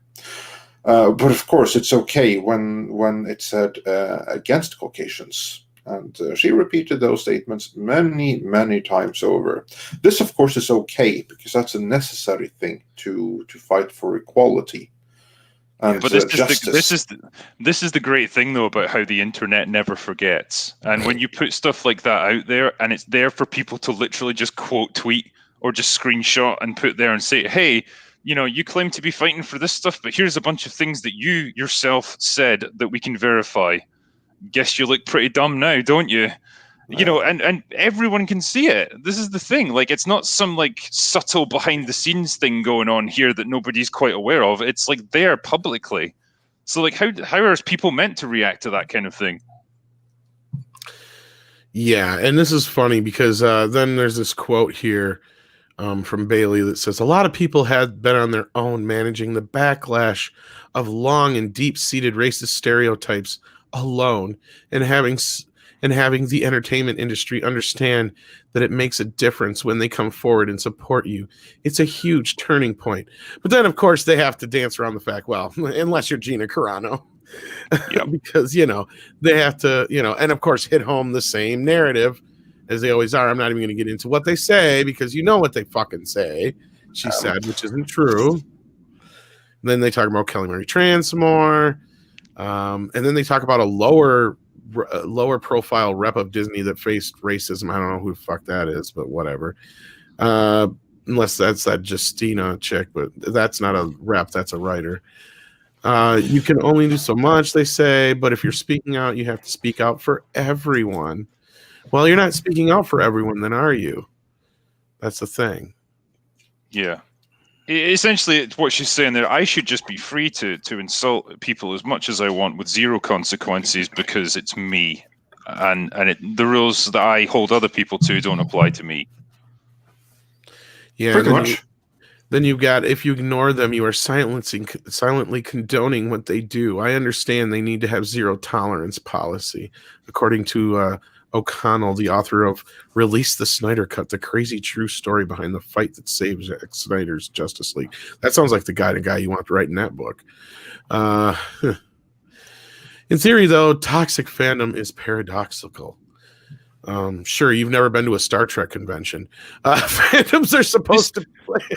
This is the thing, right? There is assholes in the world, okay? And they will make their way into any large community of people. You got 100 people that like a show, 2 or 3 of them are going to be assholes, okay? And they're going to make their voices known. What are you going to do? Are you going to judge the other 97 people by the behavior of those 2 or 3? Well, Hollywood certainly is. How is that fair? Oh well, no, of course that's a completely different thing. But I don't think that they want that kind of fairness. They want their kind of fairness, the one that benefits them, the one where we are silent pleb and excited about anything that they want to give us, and we better not ask for anything that they're not already planning. That's fair from their point of view. We live in a very interesting kind of dynamic now in this industry where, if you went back 20 or 30 years, people couldn't really make their opinions known if they didn't like a movie or if they wanted some, different version of the film or anything like that. There was no way to communicate with the studio apart from writing letters to them or something. Like, what's that going to do? You couldn't do it publicly and you couldn't put pressure on them. Now, it's completely different. And it's more like, they are not just elevated above everyone else, handing things down to them. It's a reciprocal kind of thing where people can say, well, no, what you've given us is crap. We know there's a different version out there. We want to see it. And they can put more and more pressure on them to force them to do it. And it's now putting the studios in the position where they are forced to do things against their will. Which is funny because this is exactly what they used to do, Drinker. Because this is like when the internet first got big, and movies would flop, and they would, they know they would flop, and then they would see what the people were saying. That's when we get those recuts on video, like the John Travolta movie, the Scientology one, Battlefield Earth. Yeah, like there was a lot of movies like that where they would fail in the theaters, and they would recut them for video real quick, and that was never a thing. Like they would put back the original cut without telling anybody. It was like. Or they would, exclaim this brand new cut on video, and that was a common thing. I mean, outside of the unrated versions we would always get, that happened several times over, all the way back to like The Exorcist 2. I remember. But I think the difference was now with something like the Snyder Cut, you've now got this weird conflict over which is canon and which is going to become the basis of the DCU going forwards. It's almost like we're splitting into these multiple different timelines where no one's quite sure what the definitive version is anymore. I mean, it's fine to get like the Donner cut of Superman 2 or something like that. Fine. It's just like a little experimental what if, I suppose, that you can get on home media. But now you're in a totally different position where it's almost like films are defined by like iterations. You know, you get one version that comes out to theaters, then people give their feedback, and then the studio almost goes back and changes it to fit with what people want. And then you get a different version. And does that become the definitive version going forward? Or we just, you know, does it just become this little experimental alternate cut? It's just, it opened lots of doors for like a weird new way of doing movies almost, where they're kind of improved upon cut after cut. And where does it end, you know? No, you're right. But that was my point, though. Before that was like they used to do it quietly without even really saying anything, or they would just put it on the video cover. I mean, for years, a lot of people didn't even realize that they were watching alternate cuts of movies on video because they hadn't seen the other version since it was in theaters. You know, like, just didn't know. You know, Jaws the Revenge even had an alternate cut on video, for fuck's sake, for that specific reason, because it flopped so badly that they changed the ending quick for other countries, and then the version that's on video is that other version. Yeah, I mean, but now you've got, well, everything's public now. You know, you want to find out anything about a film and all the different versions of it and what went on behind the scenes, you can do it. Simple Google search will bring it all up. Well, and of course, the most famous one that has several cuts, of course, is Blade Runner, and that's one that's always debated. Which one is canon? And I mean, that's kind of jumping ahead to our next part of the conversation. But really, there isn't that much left in this article that hasn't been covered 20 fucking times over, right? Like, it's the same garbage they keep trucking at us every single time. It's the same talking points, the same bullshit, and I keep saying, like, this is just nonsense. If they understood true nerd fandom to begin with, none of this shit should be either A, surprising, or B, they're obviously lying their fucking asses off. Because as we all know, and they keep trying to ignore, if you watch any of these channels in the fandom, we're a very diverse group of people. I'm sure in the chat, as you can see, just, you know, there's, give us a 1 if you're black, give us a 2 if you're Latino, give us a 3 if you're, you know, another, you know, like there's tons of people that aren't white, is my point. And it's like, why are we continually making this a big deal? Like, why is it such a problem? It's only a problem. The big problem is that we also have diversity of thought. That's another thing they don't like. Yeah. That's the bigger problem, actually, to be honest with you. And it's all because it boils back down to this, oh, you're not liking what we're shoveling you. It's obviously because you're some racist istophobe. It's like, no, it's because you suck at your fucking job. I think because this is them trying to nip this in the bud because they're scared of what it could ultimately become. Not for the Snyder cut or anything, but the bigger implications of other movies going forward. You know, they see it as probably the fandom starting to dictate how movies are made rather than the actual studios. It's 100% loss of power. Popular opinion is not with Disney on the firing of Gina Carano, and they just don't understand that. It's like, well, how can think about this as well. Like, look how much movies nowadays have got, you know, political ideology put into them, right? If fans if they had a hand in dictating how movies were made, they wouldn't be able to put any of that stuff in because no one would want it. Wouldn't that be an interesting thought, that that's what they're actually scared of? They're not going to be able to keep shoveling this garbage down people's throats because people will not accept it. Well, that's actually a really, really good point. And I think that you're hitting a nail on the head there, that they don't want the fans to dictate too much. They don't want to listen to the fans because then that's their ideology out the window. Because what was it that Ann Sarnoff said when she killed the SnyderVerse, or at least she thought she was doing that? What she said is that no, you're not even going to miss the SnyderVerse because we have so much other cool stuff coming. It's going to be super diverse and safe and everything. I completely couldn't hear all of it. Basically, what she said is, we're going to go so woke so you won't believe it and you'll be excited. That's basically what she said. That's what they're replacing this. Well, at least they thought that was what was going to happen. They thought, because here's like the thing, and this is something that I've been saying the whole time. They are owned by AT&T, and they're not of Hollywood. They don't have to play the little games by sending these articles and stuff like that. Warner Media does that. I don't think that AT&T have to do anything of the sort. On the contrary, I think that they're simply going to act. And this is something that we saw something of yesterday, because the same day that Hollywood Reporter put out that hit vision, or that hit piece, they also put out this actual news. And this news is that 2 of Warner Media's movies have been cancelled. One of them is Ava DuVernay's... sorry, carry on, Tom. Say, on the heels of news finally coming out that the Snyder Cut was a pretty big hit. Yeah, and this is not a coincidence at all. So basically the story is that Ava DuVernay's New Gods and James Wan's The Trench are movies that are no longer moving forward at Warner. Now, this is pretty fun timing, because these are like Ava DuVernay's New Gods. That is something that was announced with fanfare a couple of years back. We covered it at the time, what a complete disaster it was going to be. She's the one that made A Wrinkle in Time, isn't she? She is. Yeah, that's the one. Okay. Not only that, I know... Good luck, Ava. Let me put it this way. I may know somebody who either knows or knows her personally, and they have said she's a very shitty fucking person. Yeah. And she really does use a lot of this diversity bullshit to her advantage. She's not a great filmmaker either, by the looks of things. I believe this person referred to her as, kind of like a butthole, but with a different term. Yeah.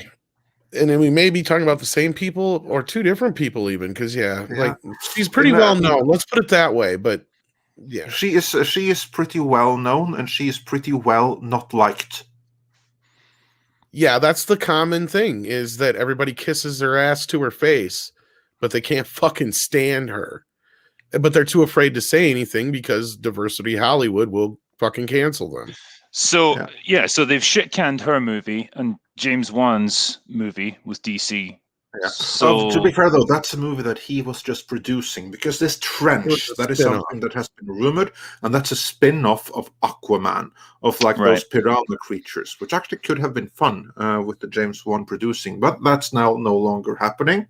The bigger story, though, is the New Gods, because this is something that was announced with fanfare. And for those that aren't aware, who is pretty central to the New Gods? Well, that would be Darkseid and Apocalypse, like his own planet. That's pretty central in the New Gods story. And this movie about them just got shit canned.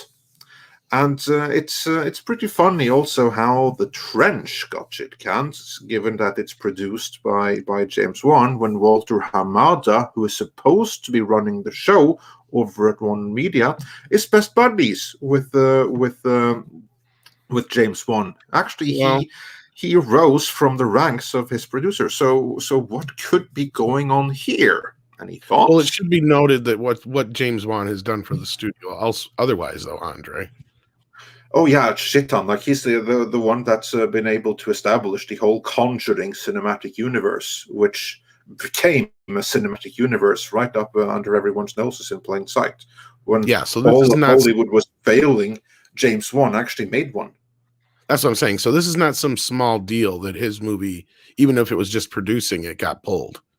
Like, this means something, especially these 2 specific things. Like, this is clearly AT&T going, wait a minute, we're not done with this Snyder business yet, maybe. I really do feel like that's what this is. I have heard that this is Jason Killar, that he stepped in and said that, let me have a look at that New God things that you're doing. That's not consistent with what we're doing over with the SnyderVerse. That shit can't. That's the end of it. This is like what I've been saying the whole time. AT&T, they're not of Hollywood. They don't have to go and play these games by putting like these articles out there, trying to change opinion. No, they make up their mind and they simply do. And they just killed 2 movies from Warner Media. Well, you got to respect the lack of bullshit there. If they see a problem, they fix it. Yeah. Yeah, so Drinker, your thoughts on that? Just like they put this thing out here, and then 2 of these diverse projects got cancelled the same day. Yeah, I mean, particularly with the New Gods one, if everything that you've said about Ava is correct, then I'm perfectly happy with that getting cancelled. I never expected that to get off the ground, but anyway, sorry. Yeah, and if this signals some weird kind of subtle shift back towards the SnyderVerse, yeah, I'm really interested to see what they're doing next. Yeah, because that's what I think is going on here. I think that they decided that what I've heard, and this is also in line with what Mikey Sutton has been reporting over at Geek Costume Magazine, although that's not where I heard it from.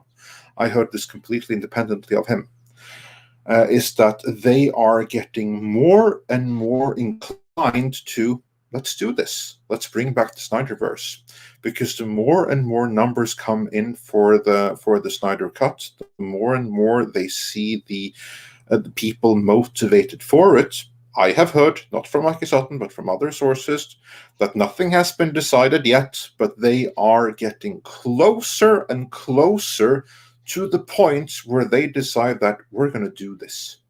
And this other project here, it's a little bit too far in production and a little bit far along in development. And we don't like what you're doing with it. It's a little bit too close to home with what Zack had planned for Justice League 2 and 3.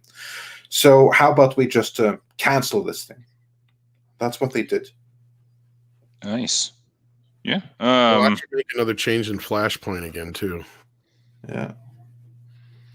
I mean, thinking about like them moving back towards the SnyderVerse, there's just so much that would have to be done to make this viable. Superman needs his own movie desperately. Batman needs his own movie desperately. Not and the all of Pattinson that one, but can happen. All of that is stuff that Jason Kilar actually wants to do.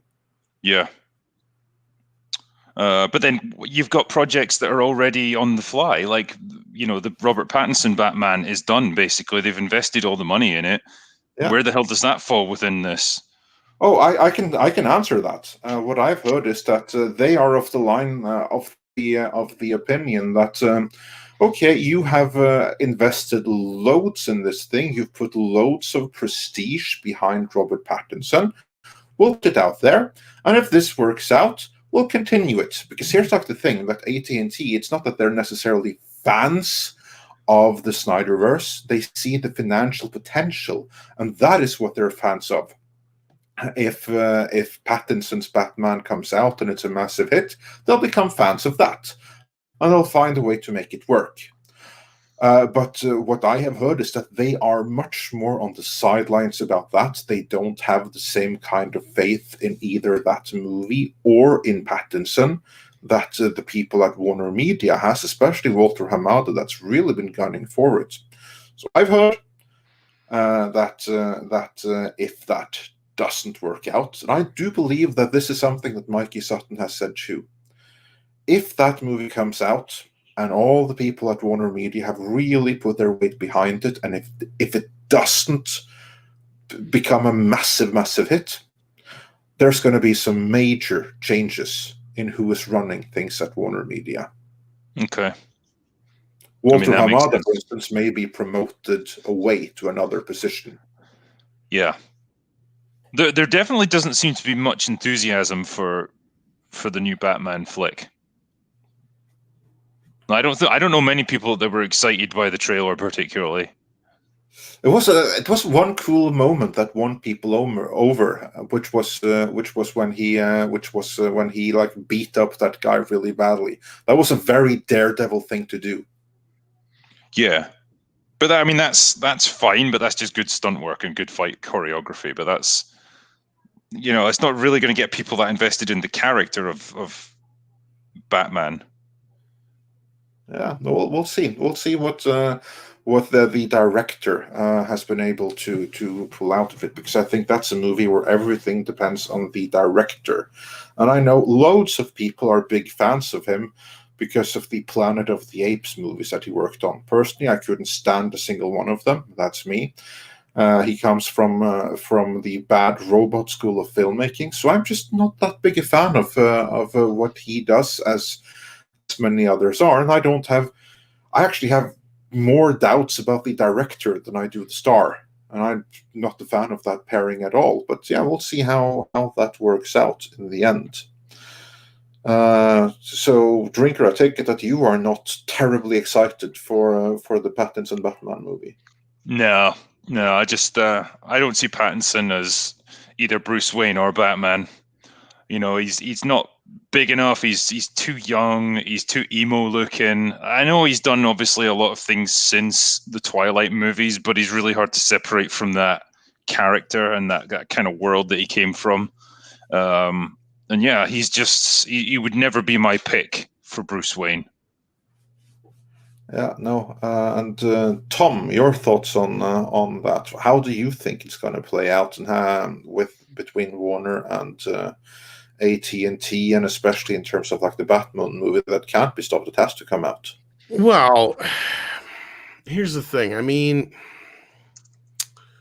I'm surprised DC is giving so much pushback, because the Flashpoint situation and the place that they're in with where the Joker movie and a few other things, there's more than enough argument to be made that they could do a multiverse, right?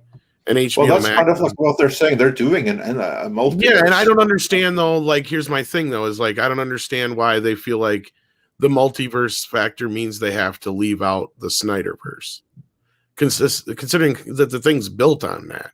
Regardless, I can't see something like that working well with general audiences. It's not something that your average cinema goer is going to get their head around. You may have a point, but they did. I think that the reason they're actually going through with it on the other end is because it was received so well on the CW. I mean, that was one of their bigger events they did have, and I think the CW shows are very special in their I'm not going to argue way. that. I will definitely not argue that. And I know you don't have a ton of time left here, so like I want to get more of your feelings on this than anything. But like, no, I get where you're coming from to a point, but I also feel like the audience has reached a point where they're kind of used to this by now, if that makes sense, with Marvel and stuff like that, and having shows that are related but not related, and some just don't give a shit. I think Marvel did an excellent job of maintaining a sort of consistent chronology and timeline for the most part, except for when everything wasn't, like with S.H.I.E.L.D. and the Netflix shows and stuff like that. I think so, but they still kind of existed within the same universe. They just used sometimes goofy explanations to set up some of their characters or plots. But they were very much meant to be part of that cinematic universe. It's same with, obviously you've got things like WandaVision and Falcon and the Winter Soldier. You had it with Peggy Carter as well when she had her own TV show. They're all meant to be part of the same reality. They're just, they're just exploring different stories within it. You had a Flash show on the CW that was fairly popular when the Flash was introduced in the movie form. The Lois and Superman show is doing very well. I mean, I don't think people have too much of a problem differentiating that. Oh, it's not the same guy, so it's obviously a different version. I mean, I think it's easier to separate them out when it's TV to movies. It is definitely, and I think that's where if like you delegate the SnyderVerse to HBO Max, which I think is what AT&T would want to do, that I don't think people would have as much of a problem, especially when it already has kind of like that built-in audience kind of there for it already. Yeah. So yeah, I mean, that's kind of where I see things going. I just kind of see like if they're going to be so like separate anyway, because that's what I've been hearing consistently throughout too from, my separate people I've talked to other than the ones that Andre's talked to, where they've said the same kind of shit. Like, yeah, the whole plan now since the whole Snyder business went away was they were trying to just kind of do their own thing, and everything was kind of a soft reboot. But then again, that's where they were kind of having issues especially with Wonder Woman 84, was people were confused. And I think there's so many aspects of that movie that confuse me. And I think that that's the thing, is I think they didn't have time to reshoot anything, and what they did tinker with didn't help, because we kept hearing like, it's not going to be good, and everybody's like, oh, you guys are full of shit. It's like, no, we're hearing very bad things. Oh, I remember the video you put out talking about the test screenings being a disaster, and I can absolutely see why. Yeah, and it was because there was so much confusion with, is this a sequel? Is it something else? What is this? And then the other business was just the fact that the storyline was complete shit. Like, nobody wanted a monkey paw story. So yeah, 100%. But yeah, so Drinker, any other thoughts on this stuff before we lose you here? Because I know you don't have too much time left, but yeah. Yeah, on the whole, yeah, I'm fine that Ava DuVernay's lost out on New Gods. Good news in terms in history. Yeah, James Wan, he's a good guy, I guess, with the Trench. But yeah, if it means that they're starting to get some kind of movement behind the scenes, I'll be interested to see what comes of it, I guess. Yeah, it'll be interesting to see how it all is going to evolve. And I think what's funny here, what's different here is with AT&T. They don't do these things. What we see now is they just act.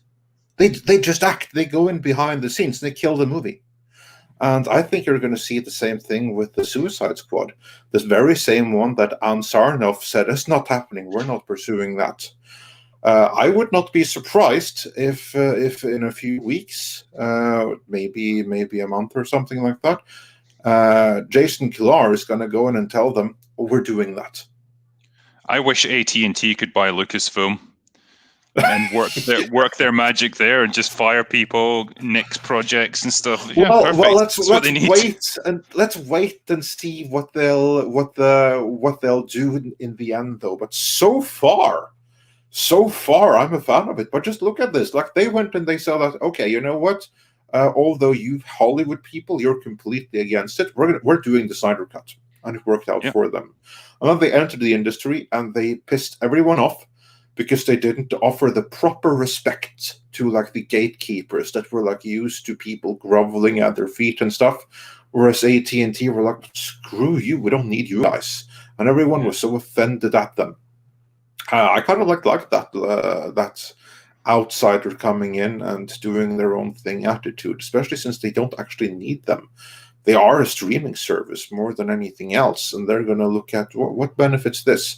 And your old dinosaur model, at least from compared to AT&T's perspective, they don't need to cater to anyone. They don't need to play these little Game of Thrones that everyone else is like doing in the press and stuff like that. They're not part of that game. We see that right here. So I'm inclined to believe, I could be wrong, but I'm inclined to believe that we'll probably be getting the Ayer cut before long. And if this continues, if fans continue to tweet out, restore the SnyderVerse, I think we're going to get that Henry Cavill Superman movie and Batman, and even a miniseries encompassing Justice League Parts 2 and 3. I wouldn't be surprised if that were to happen, because this is such a hit for them that they can't ignore it. They're not going to ignore it. What they will ignore is Ann Sarnoff putting out in the Hollywood Reporter, we're not doing this. For every other studio would be like, well, we wanted to do it, but now we have already put out that we're not doing it and we can't go back in our word. Whereas AT&T are like, we don't care about your word. We're saying it right now. Do it. Yeah. You've got to respect people that come in with just that amount of power and that amount of money where they don't have to be beholden to anyone. Well, and we've been told they care about their image as well. Yeah, and that's part of the reason why they've been why they haven't like just went in and shut down everything. They want to try to be like off hands, but as we see right now, that only goes so far. If they see like, because what they care about first is what we've been told, or at least I've been told anyway.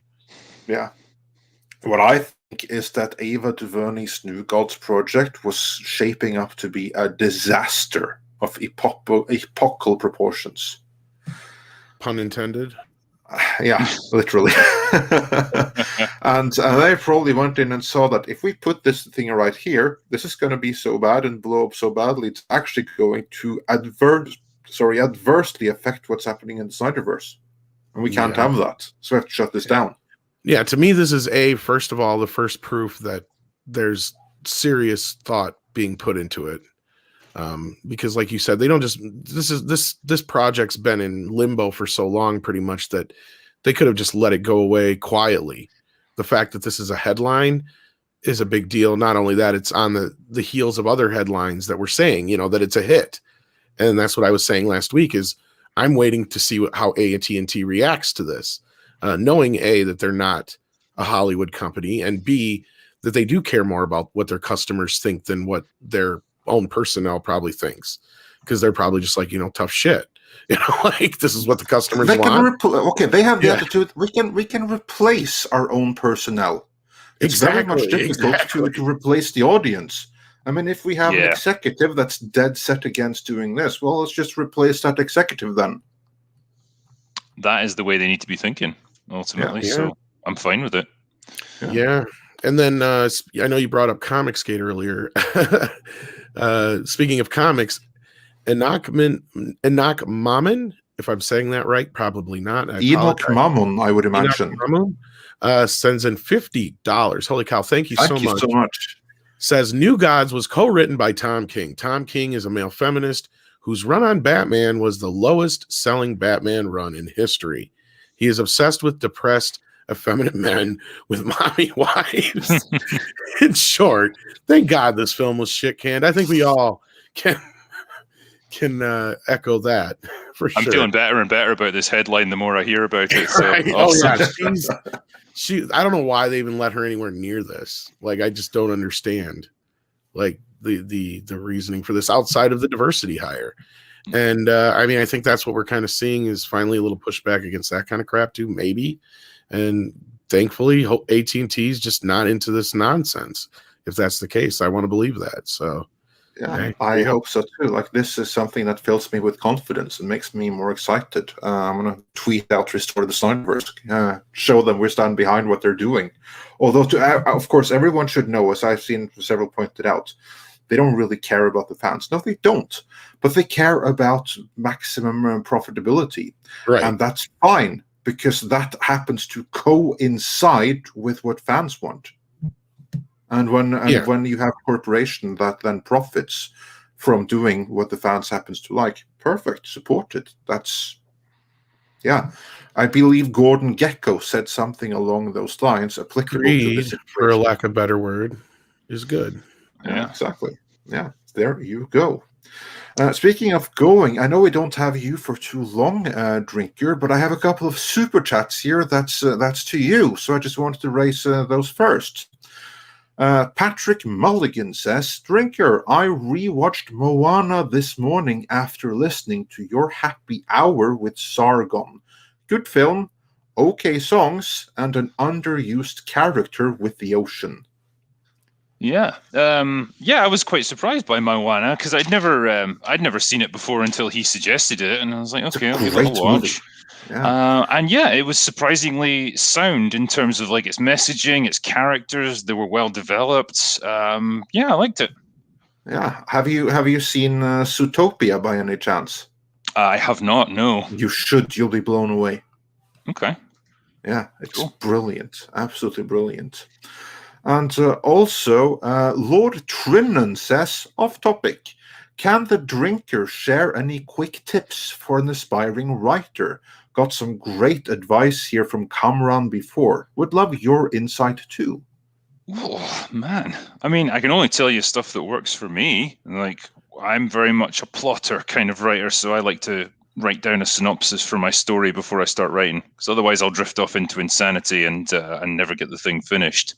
So yeah, I like to carefully plan out my book before I start writing it. That way you can also make sure you don't write yourself into a corner, because I'll tell you, putting in like an extra 10% effort at the start usually means 50% less work later. So that would be that'd be my advice. And try and write about something that you genuinely care about. Like if you don't care about it, you're not that interested in it, you'll really struggle to get the thing done, because writing a book is a slog. You're going to have to sit there night after night working on this thing for months on end to get it done. So it better be something that you're actually passionate about. Yeah. Yes, indeed. One and quick then- question for Critical Drinker. Why don't you have an official YouTube check mark? That is a very good question. I don't know. What do you have to do just to have get one? I think you just have to register for it, don't you, Andre? Something like that. Um, I can't remember. I remember telling you about it. I would imagine that with the number of subscribers you have, it should I think once you come hit 100K, automatically. that's all you need. I Yeah, don't know about automatic. No, it's Yeah, I thought it different was like- now. I thought it was like Twitter. They just kind of give you it or don't, I think it's like that now, because like we got it when we got 100,000, and then we got it thrown after us. But then they changed the rules after that, and how it is now, who the heck knows? Okay. Yeah. But I would imagine if you send an email to them, you'll get one. I would be surprised if you did. That or go into your settings. Maybe it's somewhere in there. Yeah, I'll take a look. I'd kind of forgotten about it. that was the thing. It is a good idea, though. I mean, because especially with a lot of the fake accounts that go around. Yeah, Yeah, absolutely. And Roll Titan says, I appreciate Drinker admitting he doesn't know anything about something, as opposed to people who try to BS through answers when they know nothing. How you learn that pretty quick on this in this gig? I just it always makes me feel bad if I'm doing a live stream and people send in like a big super chat saying, what do you think of this movie or this TV show or whatever, and it's something I've never even heard of before. You feel really guilty because it's like they've paid money to ask you this question and you don't even have an answer for them. Yeah, but you know better, because there's going to be 20 people or more in the chat that will call your bullshit if you're not. Yeah, I would never just give this vague answer where I try to bluff my way through, because like you say, people will spot it instantly. So I'd rather just be honest with people. That's why when I'm not sure, I'll say I'm not sure. Yeah. Yeah, I'm going browsing through and see if there is anything else that's like direct clearly at the Drinker. Oh yeah, Patrick Mulligan wonders, Drinker, will you and Sargon talk about Coco next? That's one of the few modern Disney films I've seen, and I quite liked it. People wanted us to talk about Starship Troopers sometime, so that could be a good one to discuss. Yeah, and I believe that was that was it for those that were addressed specifically for you. So we have plenty more super chats to go through, and we'll get to all of them, but we're not going to go through them on the Drinker's time, since that's something that you have relatively limited of. But I would like to thank you for joining us today. Always a pleasure to have you on. Likewise, gentlemen, it's a pleasure to be here. Yes, thank you so much for your time. Yeah, and for those of you that haven't subscribed to the Critical Drinker already, make sure that you do so, because he has one of the best channels on YouTube with some of the most cogent analysis and everything like that. So yeah, go check him out. Also check out the other channel, Critical Drinker After Hours. I'll be sure to update the description with a link for that also later on. Nice one. All right, well, thank you very much. Anything else you want to plug? No, that's pretty much it for now. Like I say, my next review will probably be Kong versus Godzilla, so I should have a good laugh with that one. Awesome. Can't wait for that. Look forward to it already. All right, well, I will be going now, so thanks very much for having me, guys, and good luck with the rest of the stream. Take care, man. Have a good night. Take care. Thank you for being here. All right, so let's get into super chat. Yeah, because let's then I have to try to find out. Now it's like so much back and forth, but we'll get there.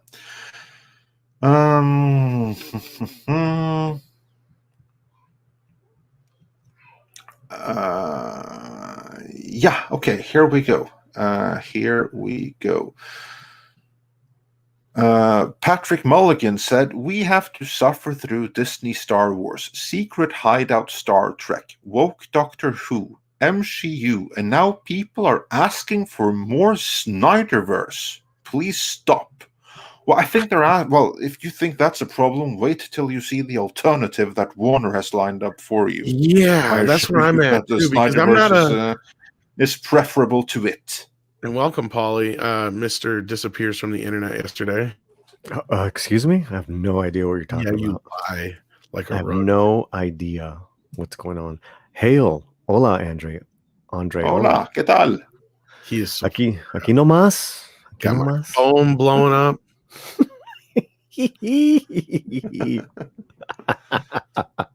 Sorry. Hey, you brought it up, Tom. I know. Well, thank you for popping in here to help us with these super chats. And I think we may have at least one other topic before we're done. Maybe you would never know. And then there's that Transformer little story I broke. Oh, is there? Oh, we'll get into that then. We'll talk about that after a few super chats here. Yeah. Cool. Thanks for inviting me. Well, I thought you left the internet, so I wasn't sure. Well, you're here now, and that's the most important thing. Right. And then Gypsy Warrior says, BBC showed us the US re-edit of the original, I'm sure. Probably referring to the original Godzilla. And Nate G says, I wonder how many Americans saw their first kaiju movie on Mystery Science Theater 3000. Kong vs. Gamera when? And Willie Woodward said, how come Hollywood doesn't use UPC codes to add to sales and count that to a movie's earnings? Any thoughts on that, Tom? UPC sale. I'm what specifically? I'm trying to. Okay, the question was, how come Hollywood doesn't use UPC codes to add to sales and count that to a movie's earnings? On what though? I'm trying to figure out. Yeah, like you have to be more specific on DVD sales, Blu-rays, toys. I'm not sure what you specifically mean. I mean, because they do eventually add all those things up, and you can dig around and find the numbers. But because like the thing that has the UPC codes are of course like merchandise sales, and that absolutely is added up. But for instance, if you buy a movie ticket online or you buy a subscription to HBO Max or Netflix or whatever, there's no UPC code on that. No, but they're also keeping track of it still. Yeah, exactly. So they do keep track of it all. That they absolutely do. I mean, it's easier now for them to keep track of everything than it was 20, 30 years ago. Even, but unless people are lying and going into another movie, that's the only time, I'm confused on what you mean exactly. But yeah, I mean, you'd have to. What was the user's name again, so I can look for their? Oh, Willie Woodward. Oh, it's Willie. Okay, Willie. Yeah. If not, just message me, Willie. Yeah, and then Stephen Otten says the fact that people think the '98 Godzilla was first saddens me. No wonder we haven't a good American-made Godzilla movie since. Well, to be clear, I was referring to some people in my country where we never really had Godzilla. We never had the originals. They only became available when we got like DVD, and even then it was just the original. Yeah, and video sales and stuff. That stuff's all public. You can go find it. You just have to dig for it a little bit. The problem with video sales is they're constant. So they're evolving over time, and then you have re-releases and all kinds of other things that kind of get in the way of that. And that's also like just one of those things where, there's plenty of movies that have been saved by home video, or movies like The Lion King that have made almost as much on home video as they did in theaters. So the info's out there for the most part. If you have any more specific questions, Willie, feel free to reach out to me, of course. You know how to get rookie.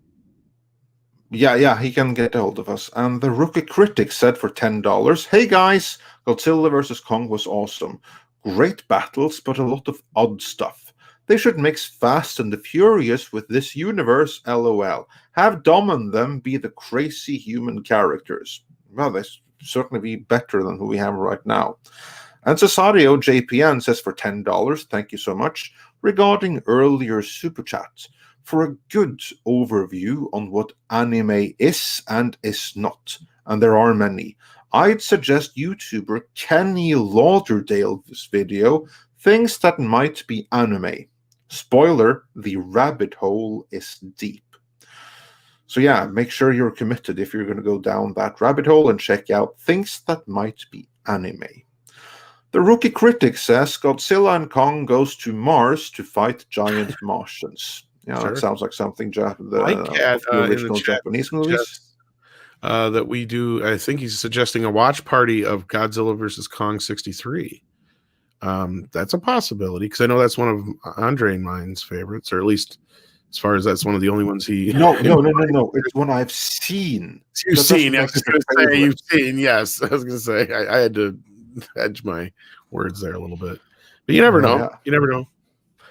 Sorry if my name is causing a ruckus in the chat.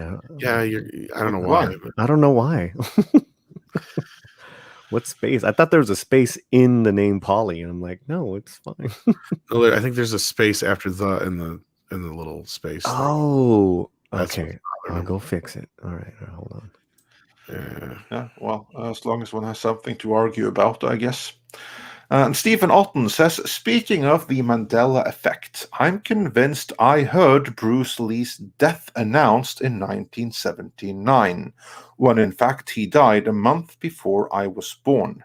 Well, yeah, never underestimate the Mandela effect. And Aaron Stone, he sent a $1.57 super chat with no message, but thank you for the support. Dark King says Godzilla versus Chun-Li in Mortal Kombat. Yeah, that would be something. Bill West says Tony only allowed legendary to certain kaiju. That's why we see so many new ones. Yeah, we got that one already. And the Prozac Kid says, would any of you ever do a video with Red Letter Media as a guest reviewer?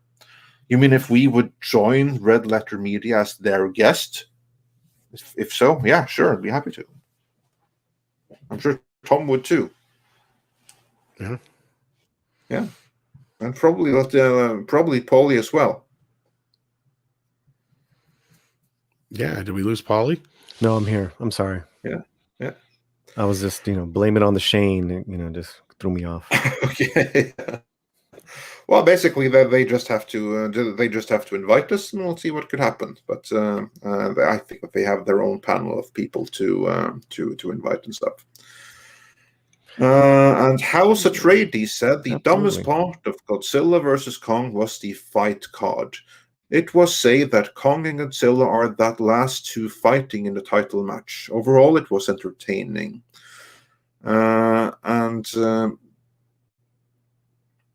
Then we had, let's see, we got that one. We got that one. And then Meghan Marvel, Duchess of, let's see what she's Duchess of here. Meghan Marvel, Duchess of Sustis, says, you'll have nothing once my handyman Harry has burned it all for me, while I'm with my boyfriend, obviously. Then I'll run for president, and the US will have royalty at the top again. Mwahaha. Okay, yeah, so yeah, Meghan Marvel is sharing the strategy right there. Now we all know, and knowing is half the battle.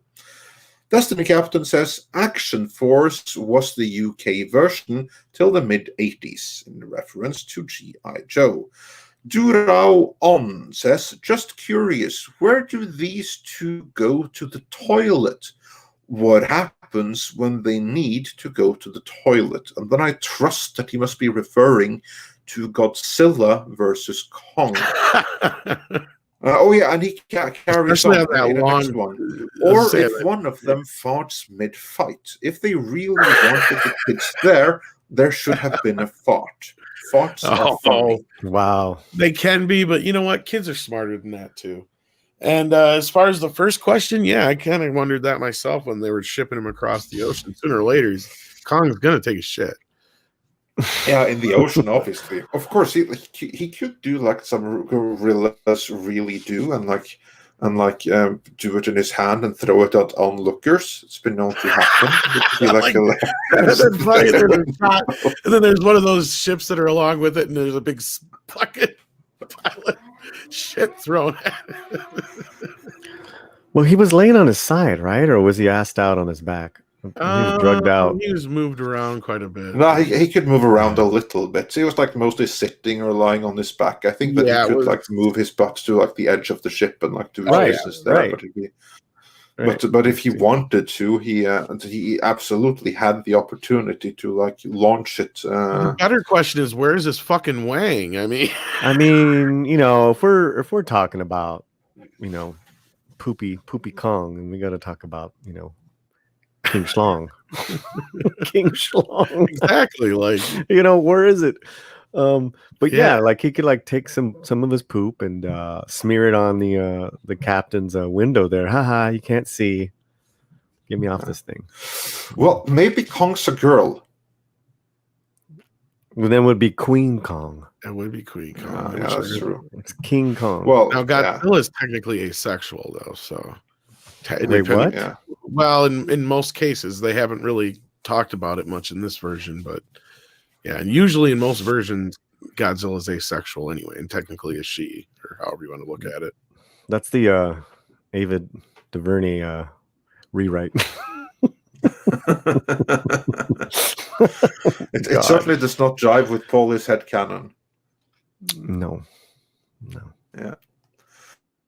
And then, in reference to the size of Godzilla, of Kong, Maverick Christian says, in Kong's Skull Island, it was specified that he's still growing.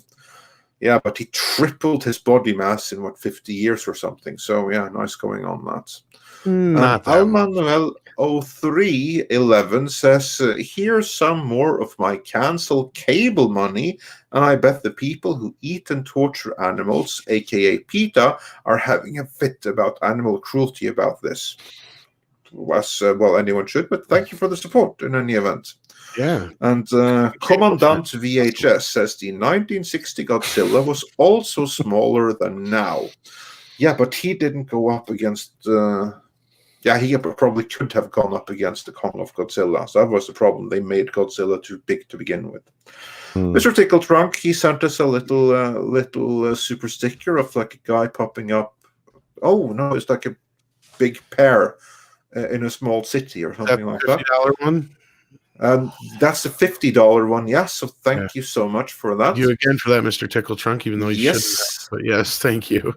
But no, about the size of Godzilla, there was never any consistency in the old films anyway, because they didn't pay attention half the time to the scale of shit. I like how after a critical drinker leaves, what we start talking about. About poop. About poop and Kong Schlong. Kong Schlong. That's important shit, though. Yeah, but bump. No. But yeah. Yeah, speaking about that, did you like see the new Suicide Squad trailer, like the Suicide Squad, the unrated one? I have not. Well, because, I'm still trying to get back into the internet. Yeah. Oh yeah. Right. But Tom, you saw it.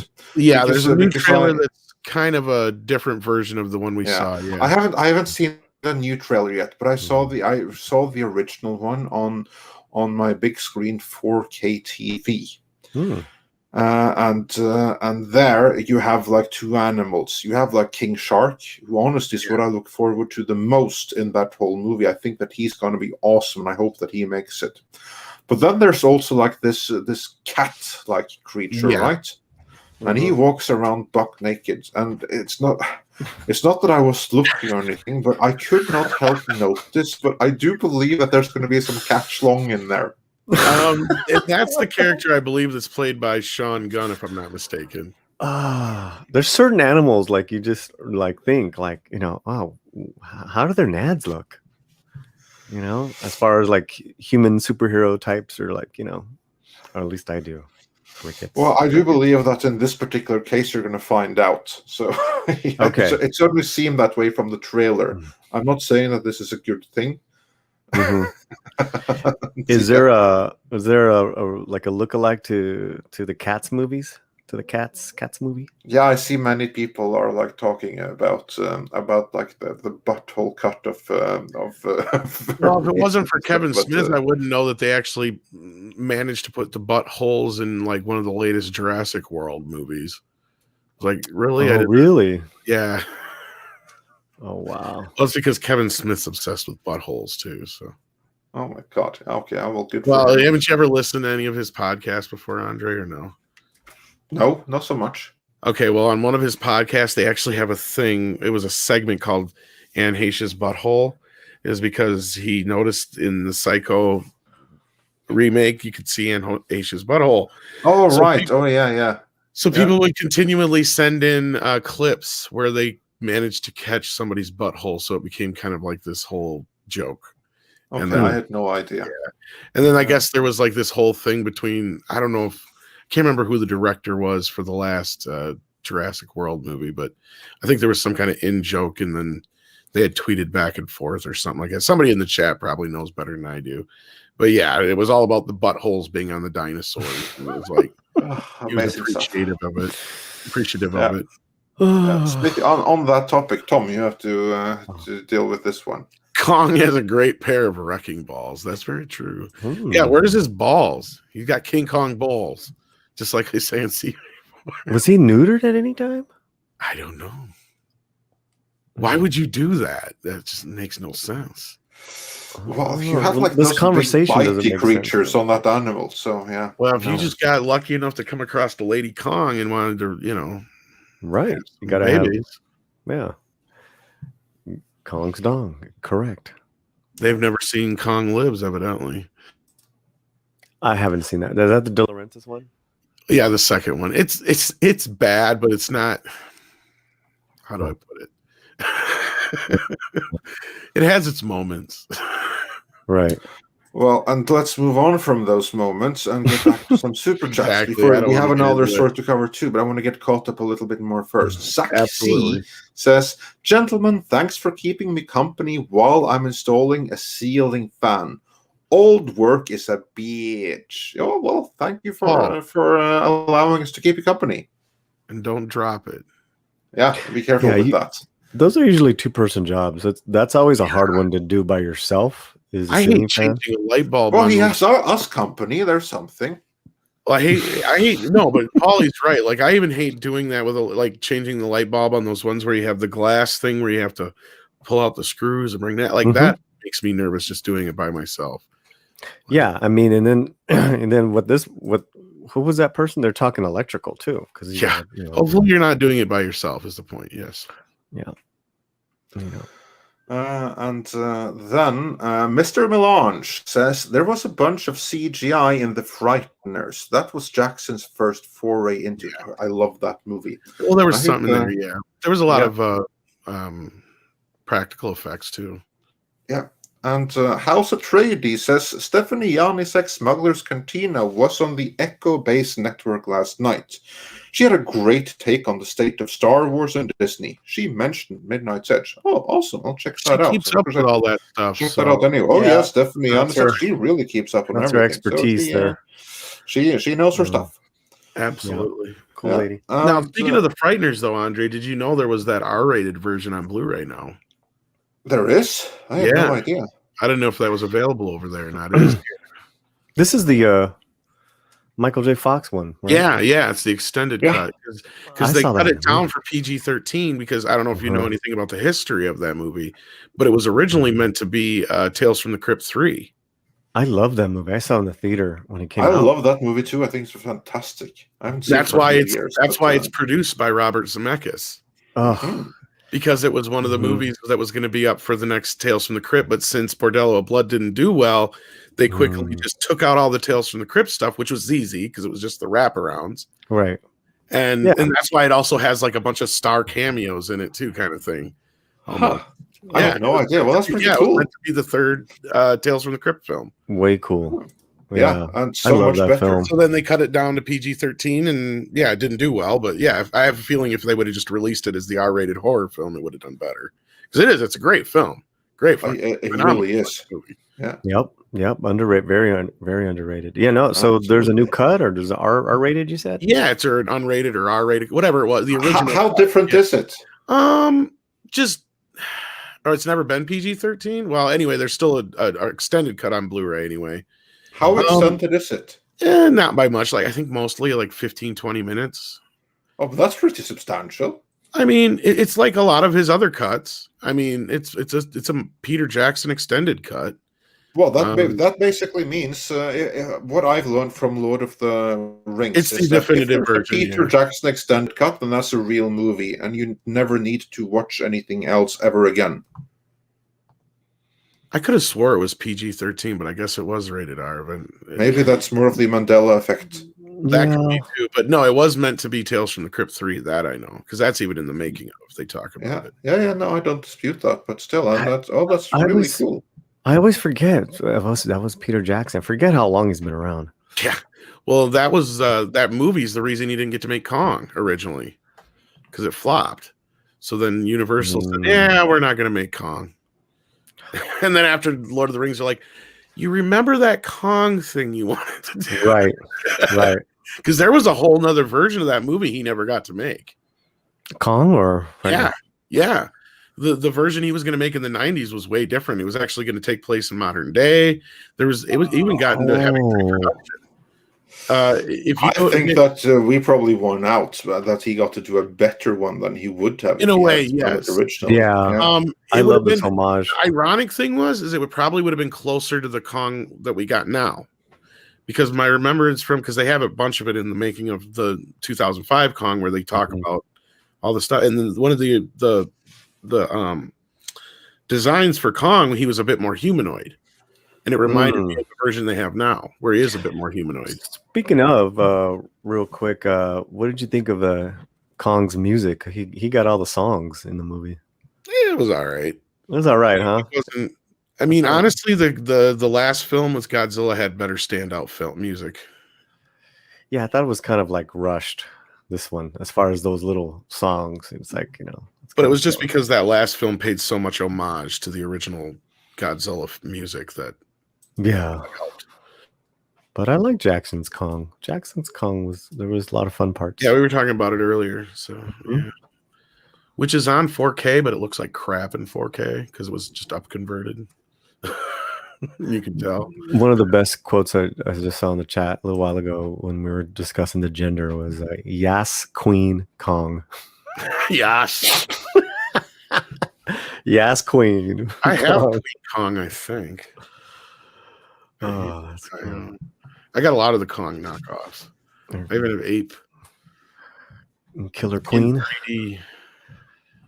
All I know What? is Killer Queen by Queen. Oh, you never seen Queen Kong? It was a parody of King Kong. You're kidding me. Girl ape. No, I'm not kidding at all. It was cheesy as shit. You can see the trailer and shit on. Probably the whole movie might be on YouTube. Well, it's like that thing, the Bambi meets Godzilla. Like I totally forgotten that. Yeah, I mean, I've forgotten that out of my memory completely. And then when you played it the other day, I was like, "Oh shit!" I saw this. I don't even remember the first time I saw that. I think it was on somebody's like 8mm or 16mm version of what they had. Anyway, moving on with the super chat. Sorry, Andre. Moving on. We have the Festman 93 who says, "Andre, Drinker is on the real BBC." Yeah, because I meant the TCC, but yeah. And Virochana Asura says that Biden is America's Henry VI. So all you history buffs chew on that.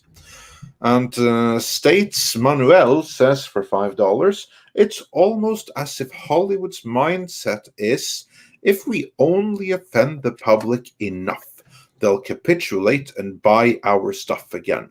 Yeah, it kind of does seem a little bit like that. And on that note, Rayyoung74 says, "Also from mainstream media, peace is war, love is hate, truth is lies, diversity is strength." Yeah, that's Up All is down, fits in left this, is right. all, Dogs and cats all living fits in together. the same Mass theme. hysteria. Yeah. And Bertrand Kurt Russell says, "Happy Friday, hail!" Indeed.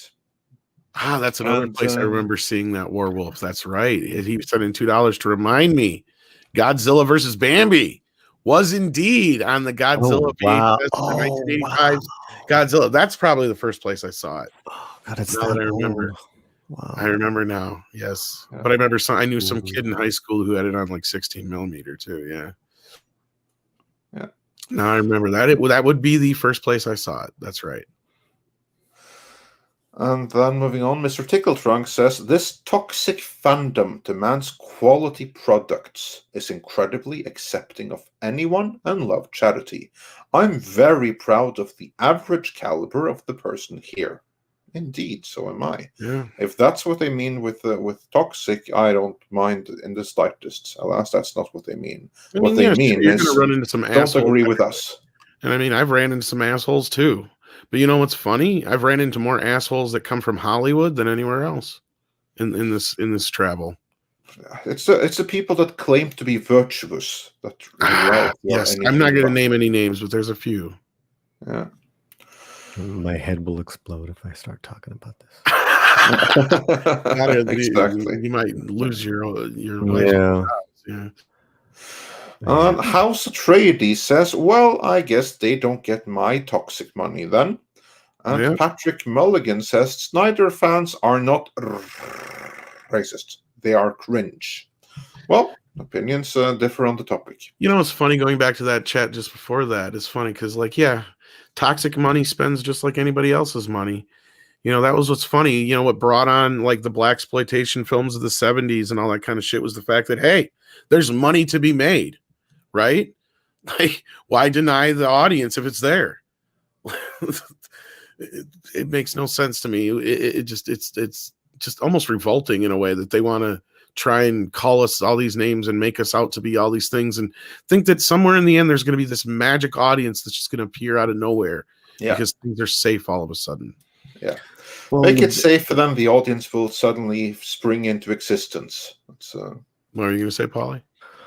Yeah, on that same line, you know, the biggest money makers are the low level narco drug movies that are made and distributed, you know, throughout Latin America, and they eat it up. You know, they want to see the shoot 'em up drug movies, you know, and that's not the right type of Latino films that Hollywood wants. So Yeah, what are you gonna do? There you go. And Gabriel, there's probably a good reason that Godzilla 85 was your first serious Godzilla movie, because that was also one of the few Godzilla movies that I believe was released in America. One of the very few in theaters, I mean. It has its own American version and everything. Yeah, even brought back Raymond Burr as Mr. Martin and not Steve Martin, because by that time there was another Steve Martin, wasn't there? Yeah, which just boggles me that they haven't managed to release that version on Blu-ray yet. That's the only one that I'm really getting pissed that I don't have the American version of. But anyway, moving on. Moving on. We have Silver Nova says for $10 Australian. Thank you so much. Toxic fans again. In what universe does slandering your customer base help your business? Plus, can't they think of any other word than toxic to add to their pathetic little lexicon?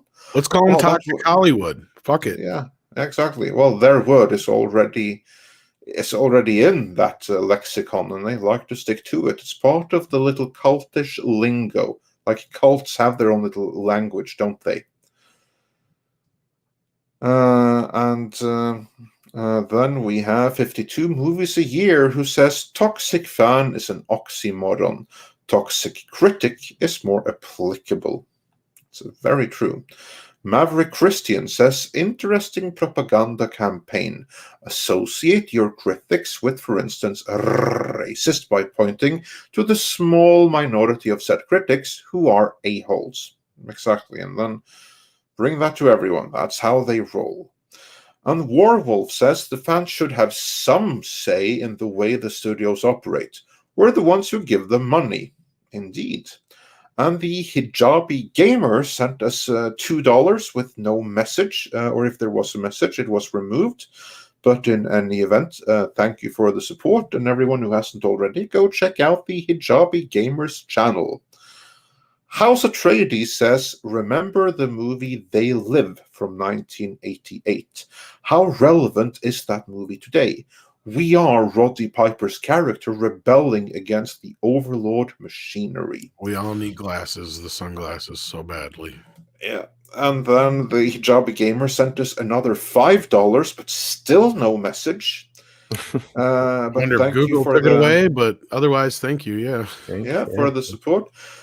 Joel Rice says for €5, I'm really hoping that AT&T will make money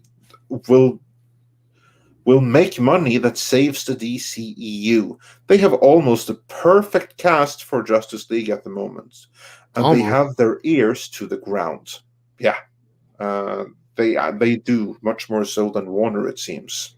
Well, and I'm not even a fan of the SnyderVerse, but I want to see him do something with Batman and Ben Affleck. I mean, that was to me one of the highlights. I mean, that's kind of where this is going. As far as the Nightmare stuff, but I know you were a fan of it, Andre, and I don't see why. Yeah. I mean, I get where Critical Drinker was coming from, where there's like a little confusion, but I don't see why we can't live in a world where there's this multiverse of many different kinds of, like, well, that's where kind of what they want. But they just don't want the SnyderVerse to be exactly a single one of those multiverses. That's the problem, and that's the thing they're kind of dancing around in all these articles, and in fact, and they're not really dancing around it in some of these articles actually. But no, like that's the part that it just boggles my mind is like we live in this world and like. Do that, DC. Fuck it. You might as well, because Marvel's killing it the other way. It's been how many years where I know we've been saying it since I've been part of Midnight's Edge, and I was saying that before I was part of Midnight's Edge. Is like, just quit trying to be Marvel and do your own thing. And that's what they've been doing. And I don't mind if I have 3 different Batmen, and I don't mind if I have 3 different Superman. At least there's one of them I'll like. You know, like that's like I don't have a problem with that as long as you're not killing one for the other. And that's seemingly what they're doing for the SnyderVerse. And I'm here to stick up for the fans of that. I'm like, you know what? Fuck that. I don't agree with that. I may not be on that same boat, but you know, that's not fair to those fans. And when you live in a world where we can have multiple Supermen and Batman, why not? I was rewatching the Snyder Cut.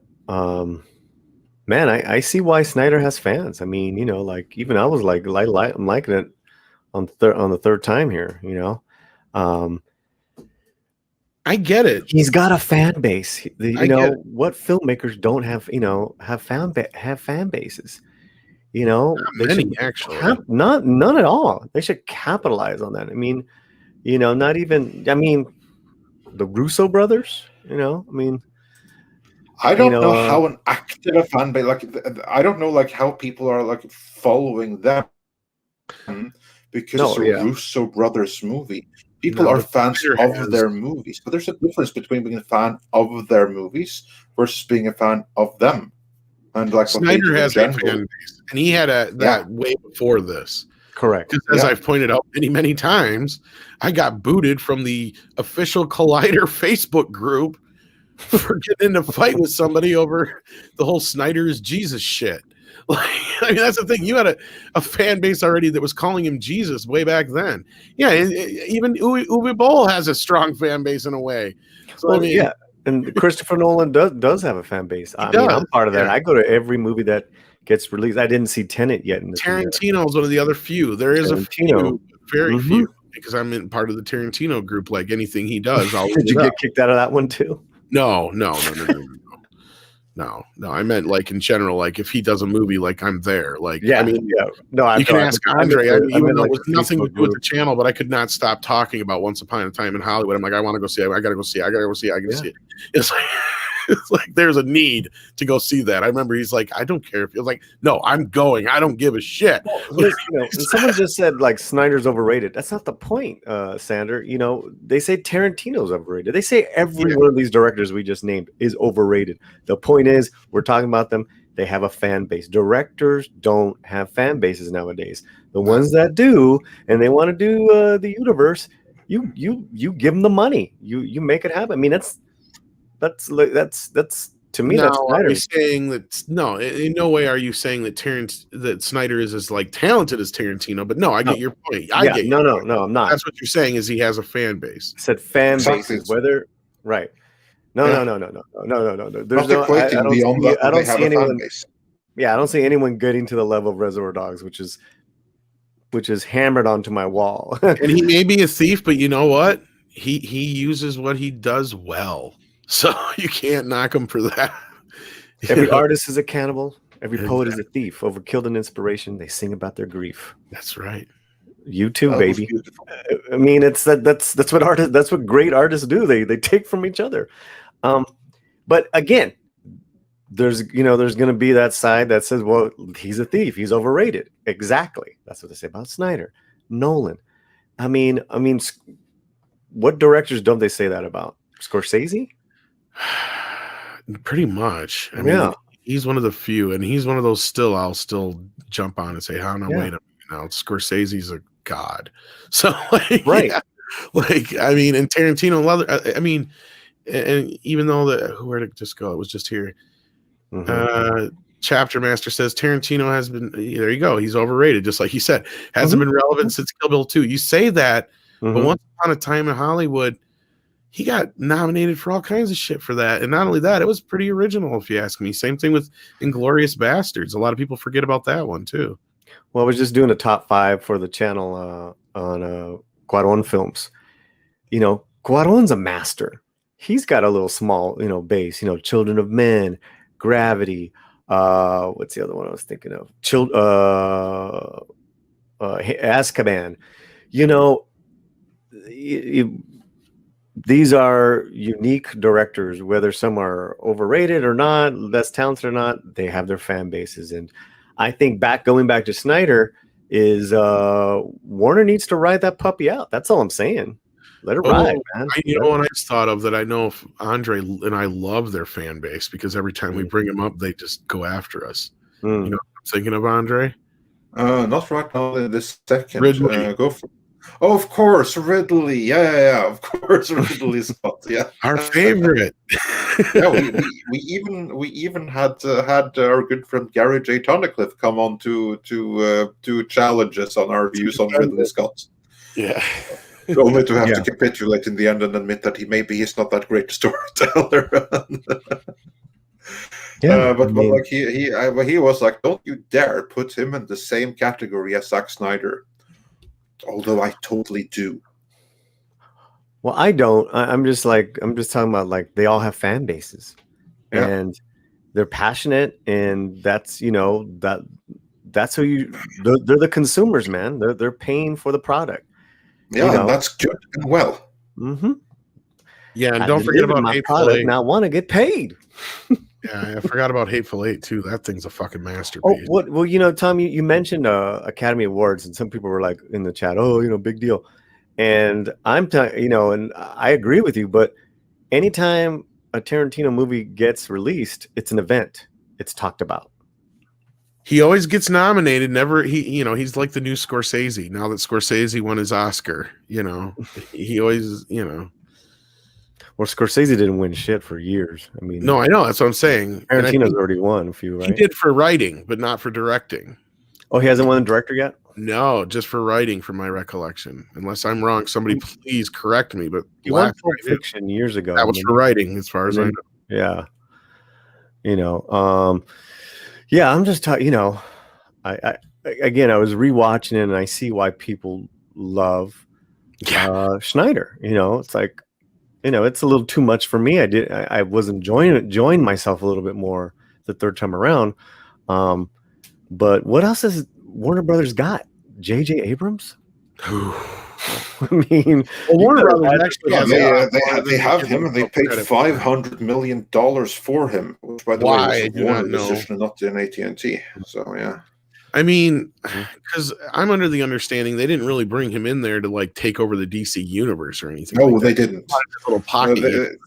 The reason they brought him in there was so that he would create more stuff like Lost and more original content for HBO Max. Yeah, that's kind of like what they, not just for HBO Max, but like for for TV, HBO, all of that, because this was before AT&T were like, we're going to do everything HBO Max. This was when they had like a million different HBO things, and they wanted like some J.J. Abrams and several of them, and they wanted him for everything else.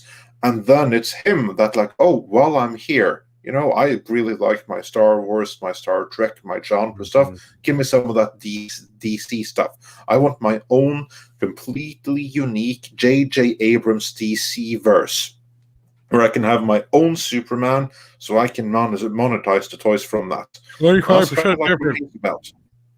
See, he's the opposite. What movie of note has stayed with you, has stayed with us, that he has directed? JJ is a motherfucking hack.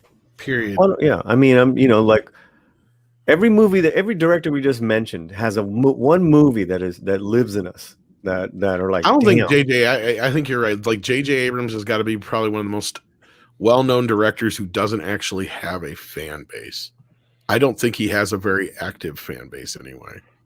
Well, he has some very active bots. He has some chills that are paid to chill for him very, That's very what I'm saying, well. though. I don't think I've ever ran into an actual like J.J. Abrams like freak. Though. Like, I think that there were some before he was exposed. Right. I think back in the day, people were digging. What was it? Alias? Was it Alias? Yeah, Alias, I guess back in the Alias and Lost days, I suppose. Many people were big fans of that first Star Trek movie he did.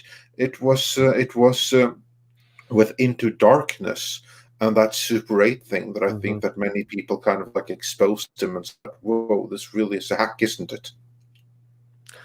I think that's where it really turned, and people started like to wake up. The one good thing Josiah Finch is correct that J.J. Abrams made regarding Henry. That's it. And he wrote that. He was one of the writers, not the only. Someone mentioned Mission Impossible 3. I mean, that wasn't hard though. He reinvigorated a series that had 2 movies. And so he was 50-50 chance of. Yeah, he gave it a nice coat of paint, a new coat of paint. Yeah. Yeah. But it wasn't like, it wasn't his Reservoir Dogs. It wasn't his Dark Knight. And he just got lucky that Mission Impossible didn't have the fan base that Trek has, because he came into that in the 25% different kind of thing. Because that was one of the franchises that was under the split, where the TV show went to CBS and the movies stayed under Paramount. That only affected a few franchises, and it was Trek, Odd Couple, and Mission Impossible, maybe one other one that I can't think of offhand.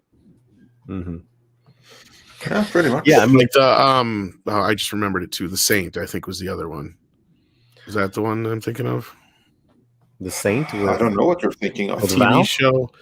Oh, the Saint. His TV work was decent. I mean, it was talked about. It became water cooler talk.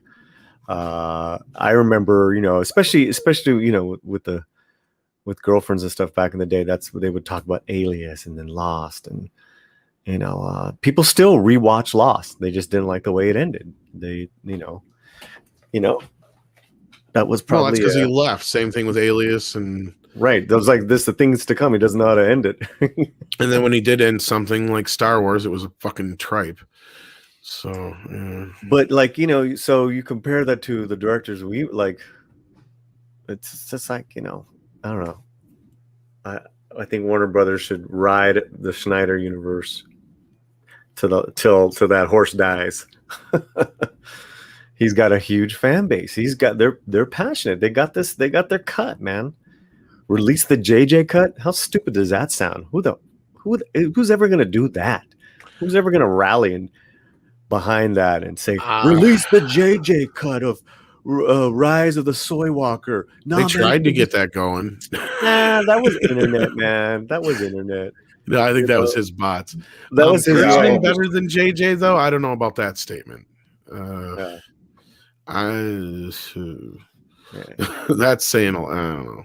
Kurtzman's like the lowest of the low. Like Kurtzman's like dime store JJ Abrams, and JJ Abrams is already dime store Spielberg.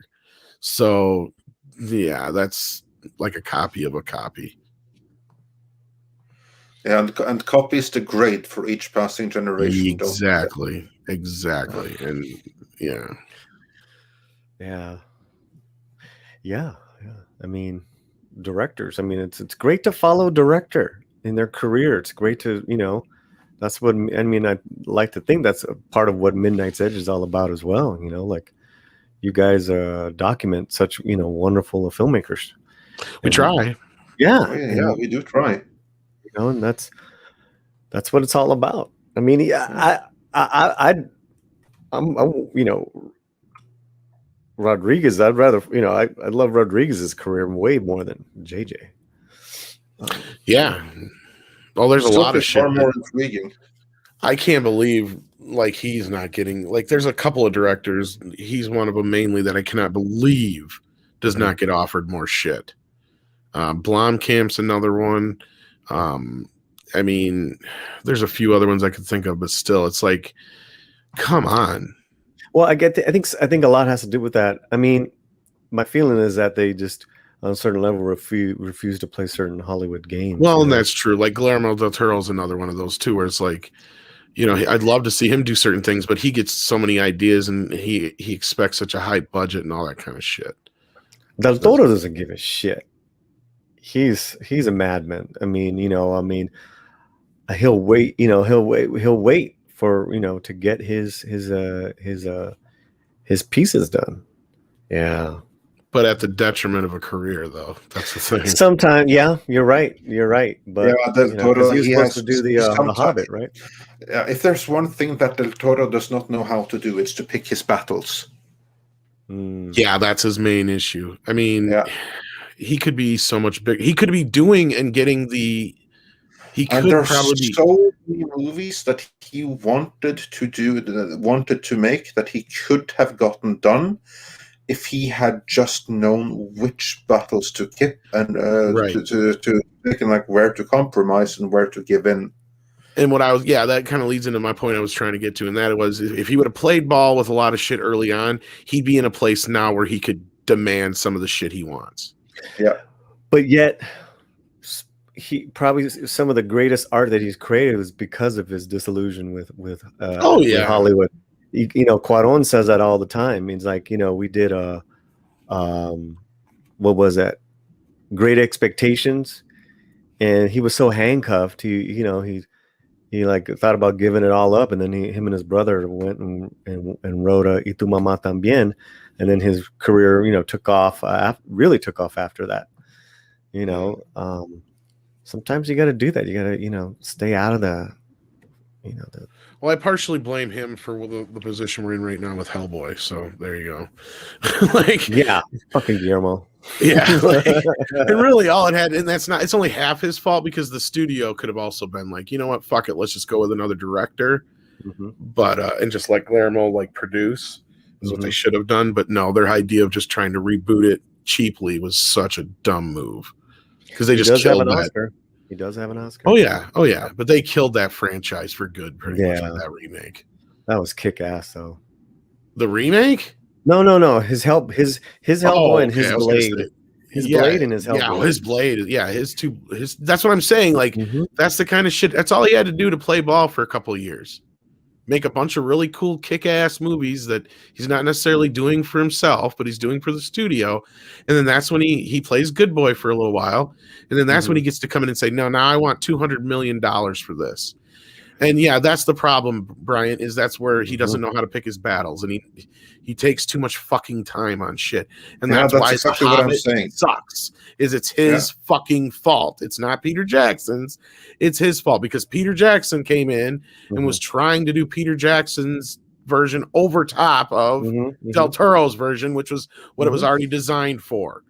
So you had this clash. Plus finance troubles, right? There was just a holding pattern, but it was more. The Hobbit was a mess to begin with because first of all, you had the rights mixed because for some fucked up reason, MGM had the rights to the Hobbit and only the Hobbit for years. Yeah, and they wouldn't let it go. They wouldn't give it up, and it was just this whole fucking thing. They argued in court over for years, and they finally dealt out this whole deal on the distribution of it and shit like that, and MGM got a payday out of it. But that's the only thing that probably kept them afloat for the last few years, to be honest. But no, like as Andre will agree, I'm sure it was just a complete clash of styles. Oh yeah, I mean, a Del Toro everything Hobbit that could go wrong went wrong there. Yeah. I mean, a Del Toro Hobbit just would have been fucking badass. Should have just been one movie any fucking way. Let's be real. Yeah, man. God, those other movies were. I mean, the whole thing got real silly. Exactly. Yeah, pretty much. Anyway, moving on. Sorry. Yeah, moving on. Just give me 1 second here, and we'll get back to the super chat. So George Miller is another director, but I think he's lost his way a little bit. I mean, people loved Mad Max Fury Road, but I was one of those early on where I was just like, yeah, this is just a bunch of whammon powers disguised as a Mad Max movie. And really all they do is drive in a straight line for an hour and a half, and then they turn and go back. That's the movie. That's it. There's nothing else. And yet he's got a following too. He does. All these guys, you know.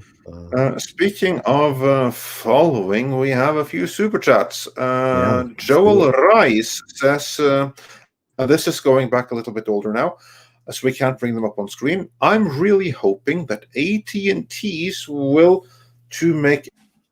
Oh, yeah, we got that they will make money and save the DCU. Robert Williams says, what hashtag combo should I use for Afro/Native American civic nationalist? Beats me. Hood and Steadfast says, Affleck as Batman and Pattinson as Nightwing. I'd rather see that. Or Pattinson as Riddler or something, or Dead Guy number 3. Like, who knows? But yeah.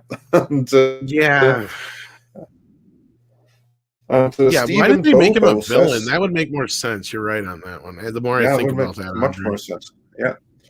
And Stephen Bobo says Spartacus and the Sun Beneath the Sea used to be on Nickelodeon during the 80s, like Mysterious Cities of Gold and Little Prince. I don't remember Little Prince, but I will say that Mysterious Cities of Gold is, in my opinion, the single greatest animated series ever made, bar none. I don't remember. Did you ever see the Mysterious Cities of Gold? What was the first one you mentioned? I did not. Oh my God, you missed out. You would have loved it. So you probably would have liked that one. It sounds familiar, but I think here's the thing: is I didn't have Nickelodeon until the late '80s. So yeah, that's probably why I don't recognize that one. Paul, you would have loved the Mysterious Cities. I vaguely remember Little Prince. In fact, like if you even watched it right now, it's holed up so well that you would probably love it. I'll put it on my list. I have a backlog of. Doesn't it have a bit of a Latino slant to it too, from my recollection?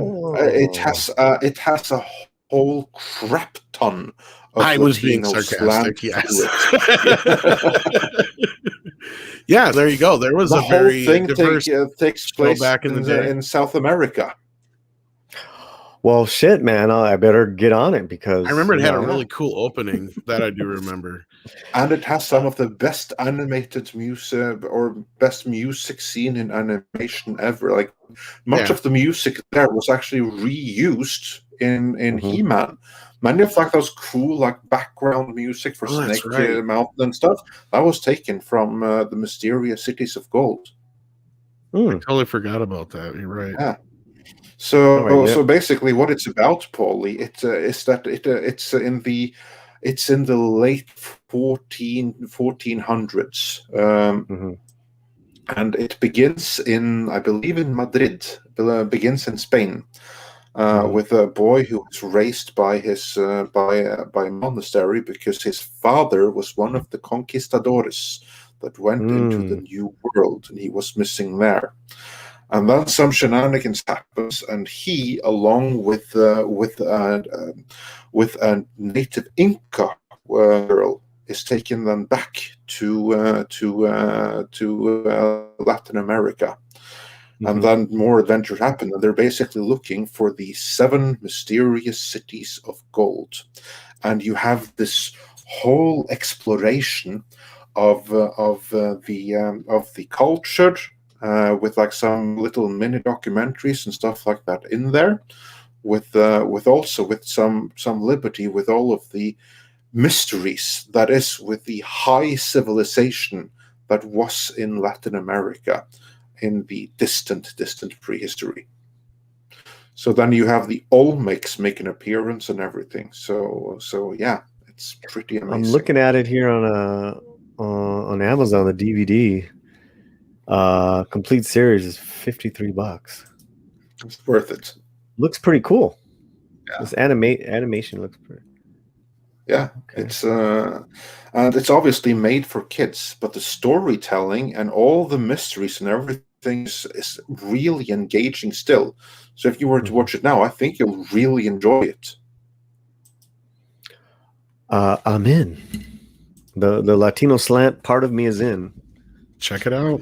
I mean, there's really no other. Bam 3000 also says like that it's one of the best cartoons ever. Yeah, it really was. Really was. Yeah. Jumping ahead to this super chat, though, Josiah Finch says Guillermo del Toro should make a He-Man Masters of the Universe. Quit messing with Andre and I's emotions. Yeah. I mean, God, how amazing would that not be? Or It would be even amazing, but we would never get it. That's the thing. Yeah. Yeah, Guillermo del Toro for He-Man and Rodriguez for Conan or something like that. Take my money now. Yeah, take it right away. Dude, Or vice versa, totally. even. I don't care either way. It's just, yeah, either one of those two gentlemen on either one of those projects. I'm more than happy to give my money to them. But the problem with Guillermo is just getting him to actually get anything done. That's the problem. He has 20 things going on, and none of them ever happen. That's the thing. Especially and the important ones are the ones that don't happen. Like, Fire and Ice. Yeah, and then nothing comes out, but then he comes out with the book or some stupid movie that nobody asked for. Right. So okay. Oh, not all of his movies are stupid. I'm not saying that, but Sanders, stop it. We'll never get a Del Toro TMNT, but Rodriguez. Now that would be somebody. Oh fuck, I would eat that up. They'll release the Del Toro Hobbit cut. There is none, unfortunately. I mean, that's pretty much. I mean, it was a. I can only imagine what Del Toro was going to do with that movie, but yeah. I don't know if it'd been better or worse. It's hard to say. It's very hard to say. Yeah, it is indeed. Back to Super Chats. Back to Super Chats. And the Super Chats are as follows. Next one would be... we got that one. Hyper B-Man says they're playing with fire if they go with a disjointed multiverse. Marvel set the standard. DC needs to adhere to something like it, but not in tone. And Star Fury says for $5, hey Tom, mind your words. The Punisher on Netflix was awesome. All my military buddies loved it, especially the opening music. Oh, I never said anybody didn't like it. I just said that now it's not canon anymore. But I don't think people had a problem following it just the same.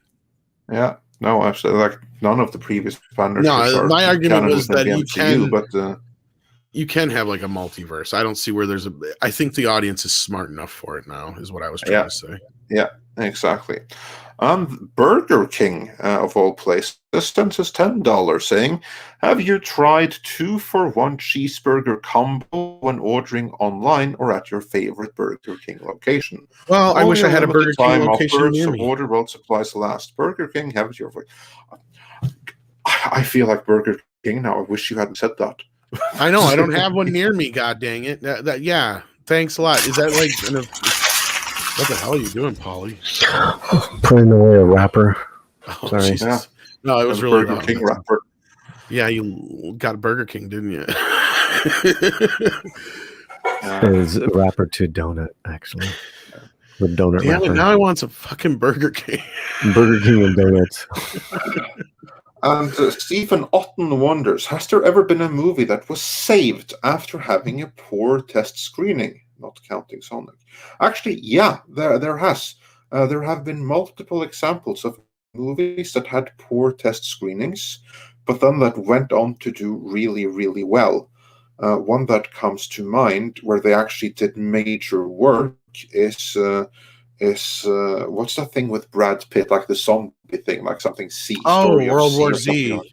Yeah, World that War one. Z. That was They one that tested awful. They redid reshot a crap ton, bunch of and the they movie. actually saved the movie.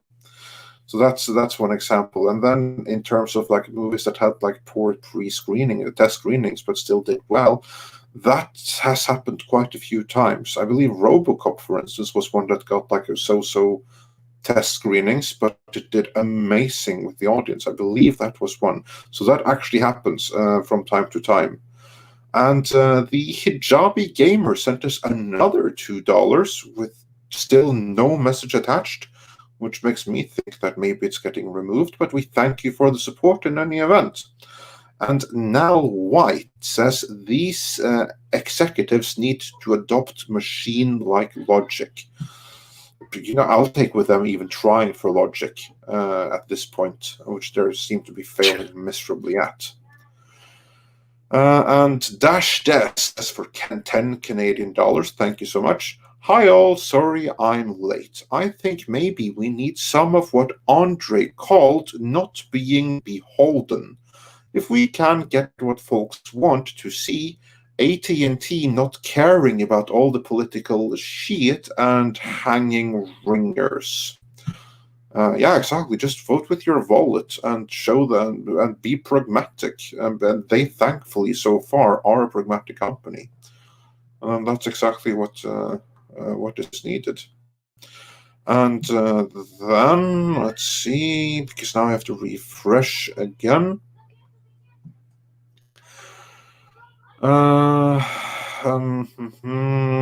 Yeah, here we are. Bogue says for 20 Mexican dollars, have you all watched Klaus yet? I have not. No, I'm not even sure what it is. No. I mean, And Flipmo360 wonders for €5.49. Can Andre sing this Koalas in the Rain? No F's given. Koala. Nope, I cannot sing it. Sorry. Can't be done. I do not sing. Andre doesn't do music, I guess. So I don't do music. I don't do singing. So I'm very sorry to disappoint you. I can read it, but I can't sing it. So we can get him drunk and try and get him to do karaoke, but it ain't going to work out. Yeah, by the time that you get me drunk enough to actually want to go through with it, I'm no longer physically capable of doing it. So yeah, can't be done. Sorry about that. The closest we'll get is me probably doing an imitation of you singing Koalas in the Rain, I imagine. Yeah, I can like do some rhymes. Like I can do some poetry and rhyme. I can do like koalas in the rain. Is this why there's no Norwegian music? No, I'm just kidding. I know. I don't sing in Norwegian either. Thank you very much. I'm just kidding. I'm sure there's Norwegian music. Yeah, but there actually is Norwegian music. I wouldn't know what it is. One too. But it's not gonna. It's like there's some really cool Norwegian music for any flavor. But none of it features me singing. Koalas in the Rain. Yeah. And ToxFox says, is EFAP controlled opposition? I don't know how much control there's in EFAP other than the control they exert themselves. So it's controlled in that way. I don't know about in opposition. What way? Like Valiant Renegade says, hey, show great box office for Silicon. Son and I went opening, and hopefully again for Mortal Kombat. Save the theaters. Oh, I can't wait for Mortal Kombat. But yeah, save the theaters. Of course, the theaters just got a huge bailout at your expense. So I have much less sympathy right now. Dash Des says for $5 Canadian, could AT&T and Shapiro perhaps be the flag bearers of the woke movement? Movies are just movies, but are a fair barometer of society. You know what? That could happen. We'll see in a year from now, but that could happen. Valiant Renegade also says, well, this show has literally gone into the shitter. I think that would be when we were talking about the Kong poop. King Kong poop. Yeah. Well, it's a monkey. What do you expect? Poopy talk. Yeah, I actually read an article about that. They were like comparing who's going to poop most, Godzilla or King Kong. Probably Kong. Yeah, that was their conclusion too. Warwolf says for $5, Godzilla was always male, Tom. Even in the 98 film, he was male, but reproduced asexually. The 98 cartoon was male, but couldn't reproduce. Whatever. Yeah, well, I don't think there's a huge difference between. And I think he meant Godzilla. Did he say Kong? I'm just now wondering if koalas. Godzilla was always male. Did I not say that? Yeah, I think he you said Godzilla. Kong, okay, maybe you did. Maybe fine. Anyway, maybe I should should 100% get it right. Godzilla was always male, Tom. Even in the 98 film, he was always male. But blah blah blah. Yeah. So if I said actually, wrong, after the first movie, it's technically not even the same Godzilla. So whatever. But yeah. Because the original Godzilla dies at the end of the first movie. It's a different Godzilla in the second film. And then he comes back as Mechagodzilla, or his skeleton comes back. Well, no, there was one of the he's technically Godzilla Jr., and then one of the other babies, I think, grows up too, if I'm not mistaken. But anyway. Yeah, there was so Godzilla's died a few times. Yeah. And then Prince Andrew says for 15 Australian dollars, I just want to thank Midnight's Edge and the chat for the fun we have here. I've had MS for just over a year and sleep is rare. Great to have a laugh and enjoy sane pop culture. God bless, guys.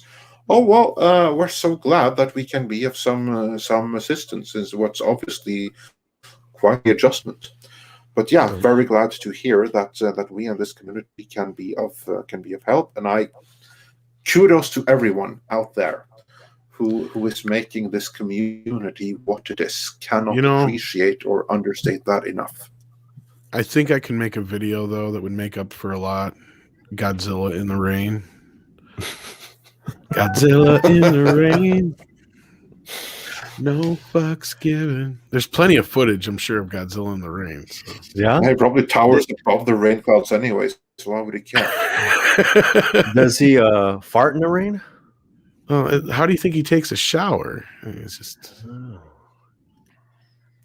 Godzilla. Yeah, that might work. Godzilla in the rain.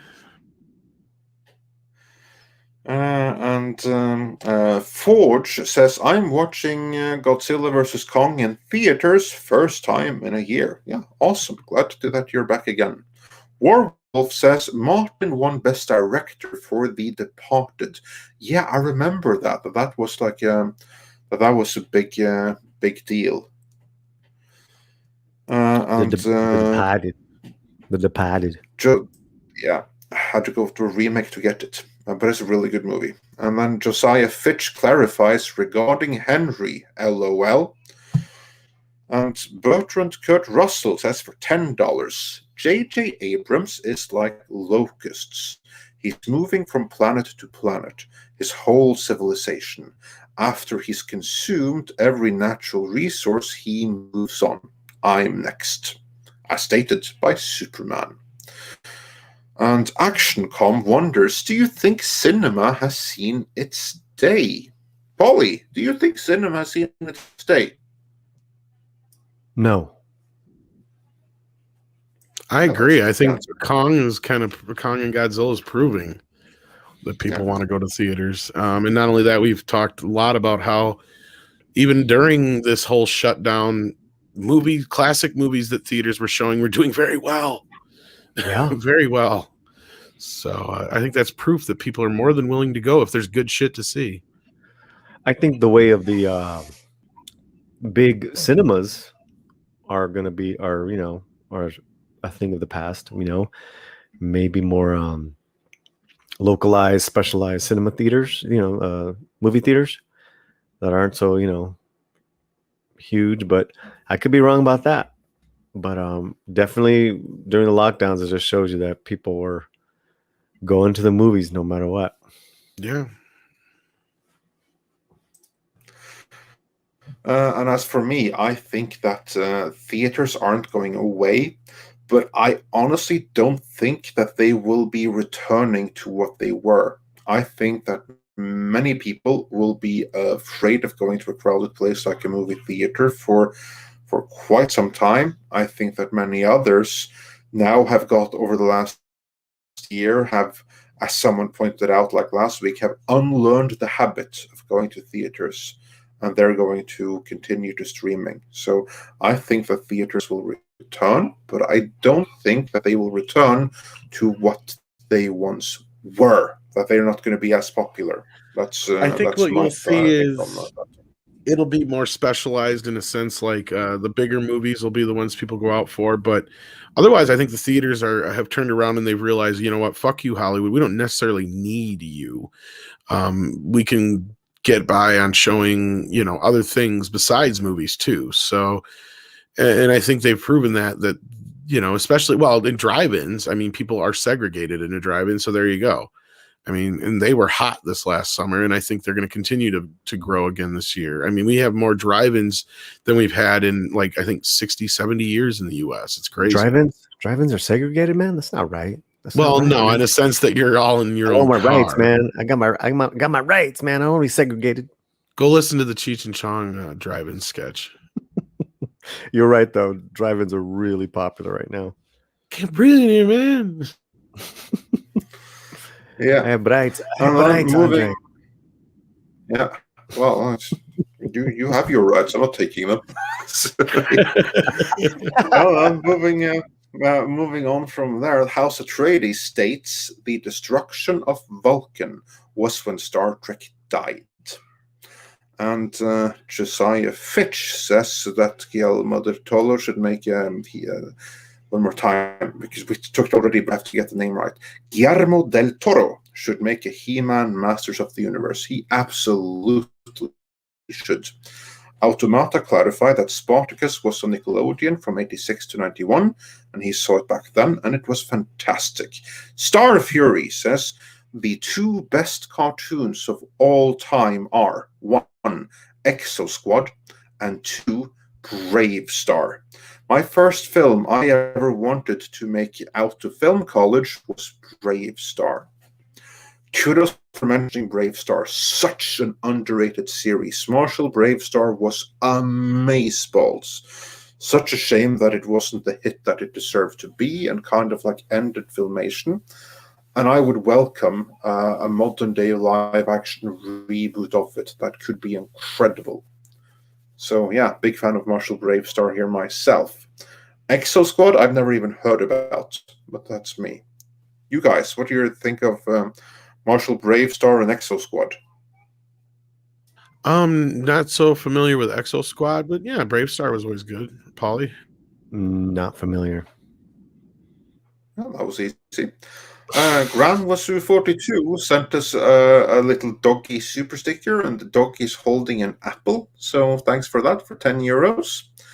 And Mecha J says, do you think Peter Jackson will direct a new film anytime soon?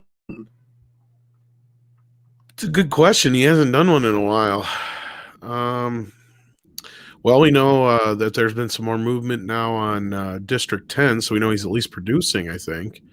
Outside of that, I'm not sure what he's been up to lately. It's a good question.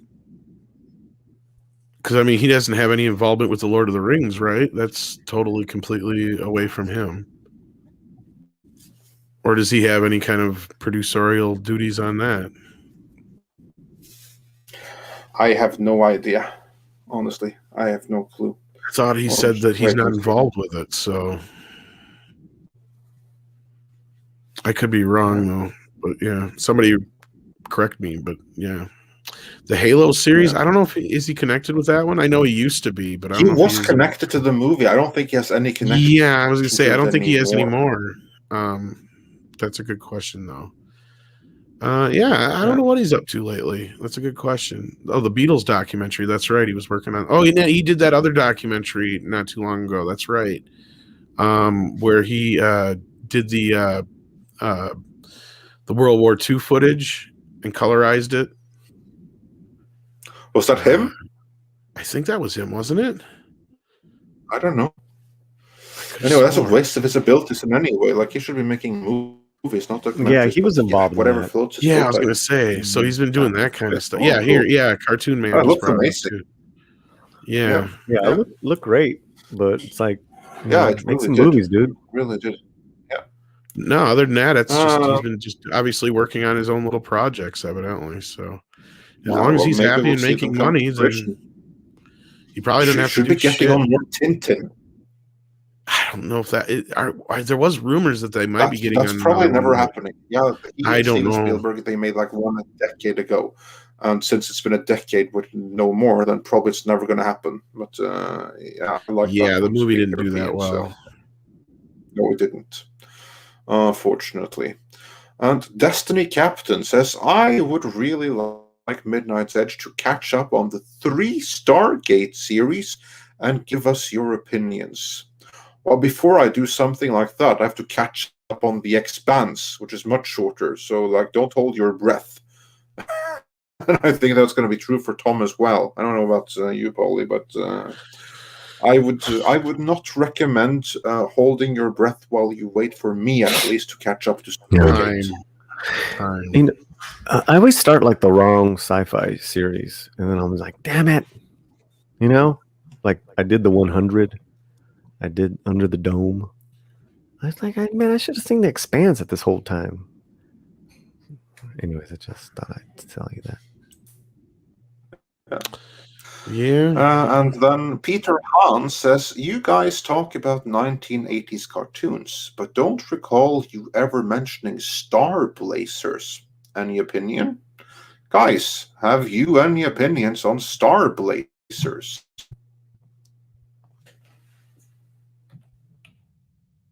Okay, I will put it another way. Have any of you ever heard of Star Blazers? I've heard of it, but I don't remember it. I'm looking it up now. For some reason, I feel like I've seen it, but I just don't. It's not ringing any bells, though. Like, it looks familiar, but it may have been on some channel, and I've seen an episode or two, but no, nothing I can really get. Is that one of the things that they made Robotech out of? I was going to say, it looks kind of like a Voltron kind of thing almost, but at least with the costumes. Because, but it's like a star. For it's me, got like I ships have and stuff, though. Yeah, I have never even heard about Star Blazers until you told me right now on this moment. Oh, it's Battleship Yamato. Okay, yeah, okay. We need Rob for that. He would know more. Yeah, I vaguely remember it. But I didn't get a lot of channels that had a lot of really cool stuff when I was a kid, so I was pretty much stuck with like the 3 networks and PBS and shit. So yeah. I didn't get a lot of cable channels till I was older. Yeah. I have no clue, so sorry about that. And Justin Fountain says, sing, Andre, sing. No, Justin, no. Well, unless maybe I can do like a team up with in Tom's Nest single or something. Maybe that could happen. Maybe that could happen. Never know. But yeah, you won't sing though. Yeah. Well, we'll see. Never know. But yeah, if you, don't hold your breath waiting for me to sing or to watch all of Stargate. Still working on an album. And Josiah Fitch says, speaking of directors, what do you think about Michael Dow's Goon, Take Me Home Tonight are some guilty pleasures for myself. Okay, gentlemen, what do you guys think of Michael Dow's? Who? Yeah, that's exactly my thoughts, because I'm looking my the guy first up because I've reaction. never ever heard of him. Let's see what he's made. I'm looking Now him I gotta up look him right up. now. What has Michael Dowse done? How do you He spell has it? done Dowse. Okay. He's directed. Well, for instance, this. Looks like It's nothing all. I've seen. Yeah, this Sorry. goon. This goon thing. Heard of With the it. guy who Yeah. was like hot in the 90s. Well, he did That's. Stuber with Bautista. I've never seen any of his movies, but I remember Goon because I remember Kevin Smith losing his shit over that movie. I remember And- seeing the poster, but I've never seen the. I haven't seen a single thing that this guy's made, so I have no Well, opinion on him. The short version was Kevin Smith wrote this hockey movie that it was going to eventually be a TV series, and then it just kind of went away. But what's his face? The guy that you're talking about, Sean William Scott, was supposed to be in that, and then he went and did this Goon movie instead. So Kevin was all pissed about it. Well, he also said Okay. that Take Me Home Tonight is a guilty pleasure. I vaguely remember the trailer back in the day where it was like an 80s homage with Topher Grace. I think maybe I've seen that one. That sounds Mhm. familiar now that you said Topher Grace is in it in the name. Yeah, I vaguely remember it now. It wasn't bad. It was all right. Yeah, well, there you go. Yeah. I mean, Stuber looked totally unwatchable. Sorry, but I never had a need to watch anything, so yeah. I'm not familiar with him and no opinions. Therefore,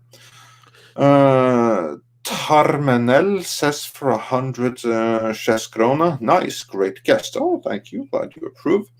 Dark Shadow 308 wonders, Andre, thoughts on the Lords of Chaos movie? Curious because you kind of lived through it and aren't a fanatic. Keep up the good work, gents.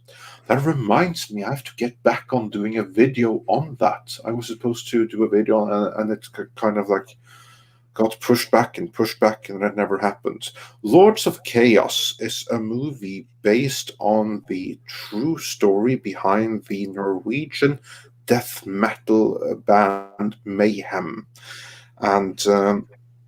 And actually the entire formation of the death metal genre.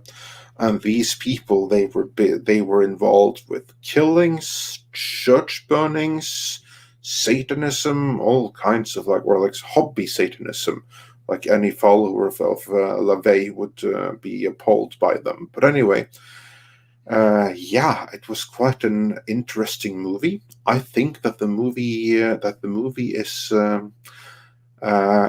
very good. Actually, I like it. I'm not into like that kind of music myself at all. It's not something I understood, or I've been to like a few music festivals, quite a few concerts, but I never like gotten into it. But I liked the movie, and for anyone that's like interested in true crime and like real crime dramas and stuff like that, absolutely check out Lords of Chaos. It's a pretty decent movie. It really is. So yeah, I like it. Did you say true crime? True crime?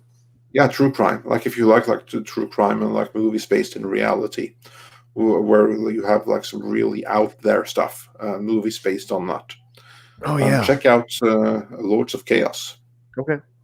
Yeah, it's English language. It's a international production, but it's set in Norway. I'm always trying to look for things that me and the missus can watch together. It's so rare. Yeah. So she loves true crime. Oh, she liked this. She may like this one then. Yeah, she reads the true crime novels, from your part of the world. Oh yeah, of course, the Nordic noir. Mm-hmm. She reads them all. Yeah, well then I can give you some movie recommendations, even some local ones from here that you probably wouldn't have heard about otherwise. His jacket's in one anyway. Yeah, actually, it is one of them. Yeah, I do have a cameo in the Snowman. Are you seen from the front at all, though? I can't remember. I am seen from the front in one scene. I am actually in two scenes. Okay. One of That's them right. is from behind, but you do see me at front in another one. If you freeze frame the picture, that's like this where Fassbender and his adopted son in the movie are like sitting in a concert arena, and they're like sitting and talking together. You can see me from the front for a fraction of a second there as they get up to leave. I remember that because that's the moment when I realized that this movie is going to be awful. Because then it was the director himself that basically provided directions, and he said that this movie we're going to do this, we're going to do that, and we're going to it's going to be atmospheric and like slow paced. And I was like thinking, oh god, this movie is going to be a disaster, isn't it? Because the content, the source material lends itself to fast paced and exciting, not slow paced and slow and boring, which is what he said that he was going to make the movie. And indeed, the movie was a disaster. But I'm still in it, so there's that. It was cool to be in it. So you can see my jacket in one scene and me from the front in another. If you pause frame, just there. Then Max says, very late coming in today. We'll have to rewind and listen to today's podcast. But here is some TGIF money. Oh, well, thank you, Max. Thanks. And yeah, thank God it's Friday. Or Blur's Day number 5, however one chooses to look at it. Then we have Stephen Otten, who says, I think maybe we can get this up on screen even. See, because I think we've gotten that far. Stephen Otten says, Tom, we're showing our age. We remember a time when we only had 3 main networks and PBS. Well, not that. I mean, they did have cable channels, but I didn't have like a major cable package until I was like a teenager. But that was just because of where I lived more so than anything. But like we had like 2 of every network, and TBS and WGN at one point were like the only 2, and then like ESPN I think was like the only 3 maybe cable networks we had for many years, if you can consider those cable anyway. Whereas me, I'm old enough to remember when in Norway we had 1 channel. Oh yeah, and 2 Swedish ones. Yeah, but yeah, and there was nothing good on every single one of them. Like your kids' cartoons were like so bad the way you were explaining it to me, and then I could understand how like seeing He-Man would be like crack. Oh, so, I'll send you some samples of the kind you of have, cartoons I I think. grew up on. I was gonna say you have, and I can see why. Like, it's like holy crap! How could kids get into that? What's that? I didn't say we were into it. I said that's what how it was. Mm-hmm. Well, I get it. I get it. Yeah. And then we have Martin Winter, who says for 5 Swiss francs, DCEU between a rock and a hard place. Snyder, which failed with general audience, or SnyderVerse, woke and without proven fan base. Greetings from Switzerland. Reminds me, I really want to go back to look to Switzerland. Yeah. No, not an ideal position to be in at all.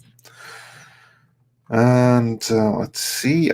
Here's one. Then we have Master Clockwork, who says, speaking of schlock, you guys seen Dead Snow? Paulie and Tom, have you seen Dead Snow? No, but I've heard of it, but that's about it. It's got a sequel too. Yeah. Yes. So, yeah. The Nazi zombie movie from. Yes, that's exactly right. It's a Norwegian movie, so of course I've seen it and I love it. I prefer the first one to the second one.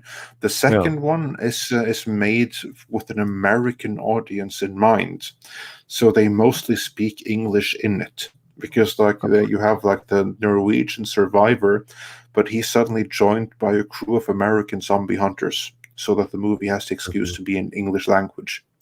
Still very fun though. Great kills and stuff in it. Oh, I was so close. I even had a DVD rental of it. Yeah, didn't start. I didn't start it, but yeah. Yeah, it's on my list. Now I'm getting a couple of some true crime movie tips from people in the chat, so I'm excited.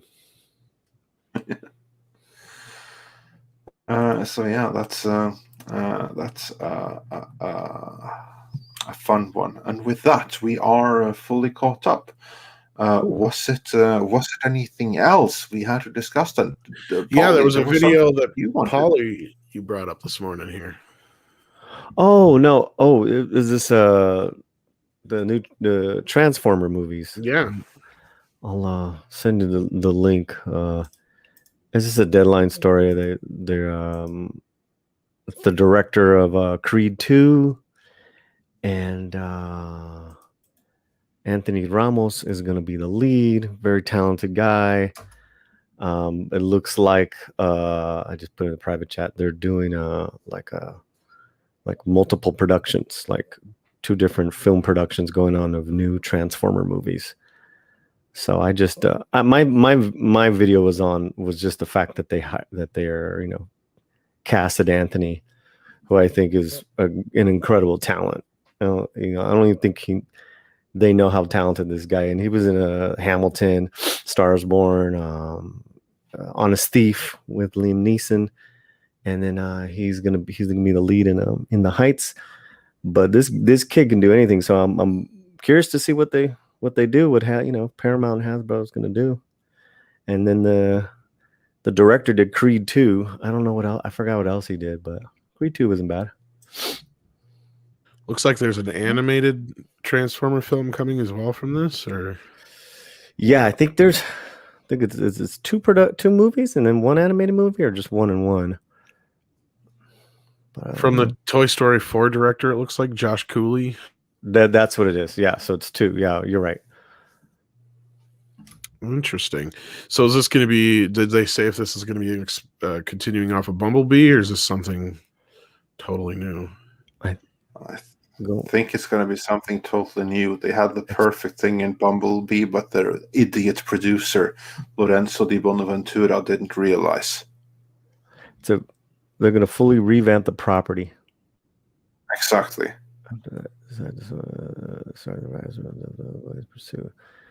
Yeah. I'm trying to read it here. I didn't see anything either way. They just talk about who's who, last night and shit like that.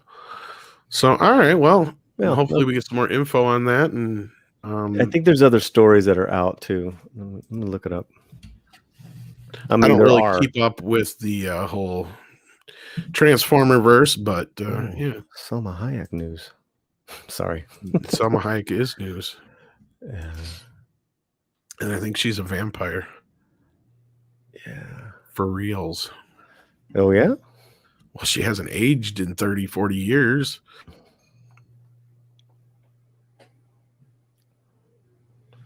Or at least 30, 20 years at least, or better. Oh, it is the next installment. They probably like typecast her in From Dusk Till Dawn.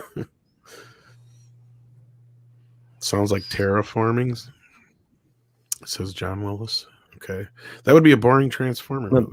There is a third there's a third movie, third feature, which is but they're developing another feature in the universe. Charm City Kings director Miguel Soto, he just got hired a few months ago. He's doing Blue Beetle for DC. So that's probably not, he's probably just developed, they just started doing that one. And then along with the animated one, so. Interesting. Well, hopefully it's good. Well, I know they were talking about like kicking off like a Hasbro verse. I know we did a video on that like a year ago now, Andre. Mm-hmm. Yeah. This is probably going to be part of that. I mean, there's a lot of stories out now. There's a Collider, Hollywood Reporter, Deadline. Well, there you go. Yeah. We'll see as we know more, because I would not be surprised if this is a reboot that's intended to kickstart a Hasbro cinematic universe. I just think that it's probably not I think they actually had a really good starting point after Bumblebee, a movie which I think was fun. It blew me away, basically. So I still have it's to watch that. I love that movie. I Yeah, saw I it in have the it. theater. A friend of mine was on the first camera team and worked with the cinematographer. And he's worked on also Gemini Man, very talented DP himself. That film was awesome. It really was. It was so good. Yeah, I mean that's the only one I really Great, remember. had heart, great movie. And yep. Yeah, I know. I gotta get to it. I did like Gemini Man better than I thought I would too. I didn't see that. I heard that wasn't that good. I actually enjoyed it. Maybe it was because I thought it was going to be garbage. Yeah. I mean, Yeah. the effects were kind of meh, but overall the movie wasn't that bad, I guess. I don't know. Just I didn't hate it. He would be a good talk. This budding DP friend of That's mine. cool. Yeah, Donald Reynolds. He's on all the all those big movies, Gemini Man and Bumblebee.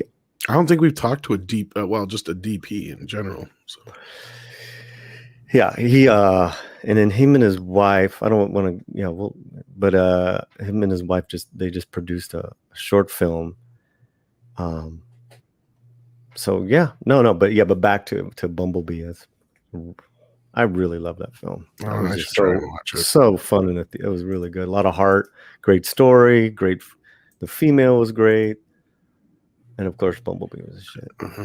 So we're caught up on super chats, Andre. Are we caught up on super chats? We are caught up on super chats. We are completely caught up on everything. Right. Well, with that, I think we should get to some koalas in the rain. What do you guys think?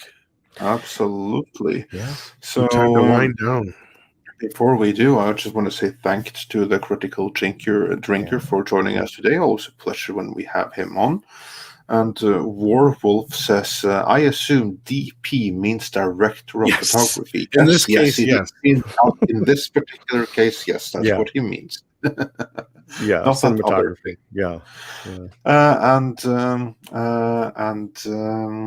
Thanks to everyone who joined us here today. We really appreciate that. We will, of course, again be back again on Monday, same time. Yes. And also thanks to Paulie for joining us. Check out the Latino Slat.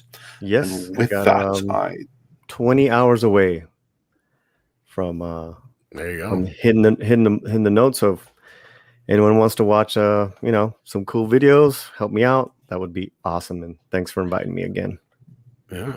All right. So check out Paulie's channel. Of course, check out Critical Drinker as well if you haven't already. And with that, we're going to hit some koalas in the rain. Oh, by the way, my song is on Amazon now, too. So. All I play. There you go. Koalas in the rain. Koalas in the rain. No fucks given. Koala.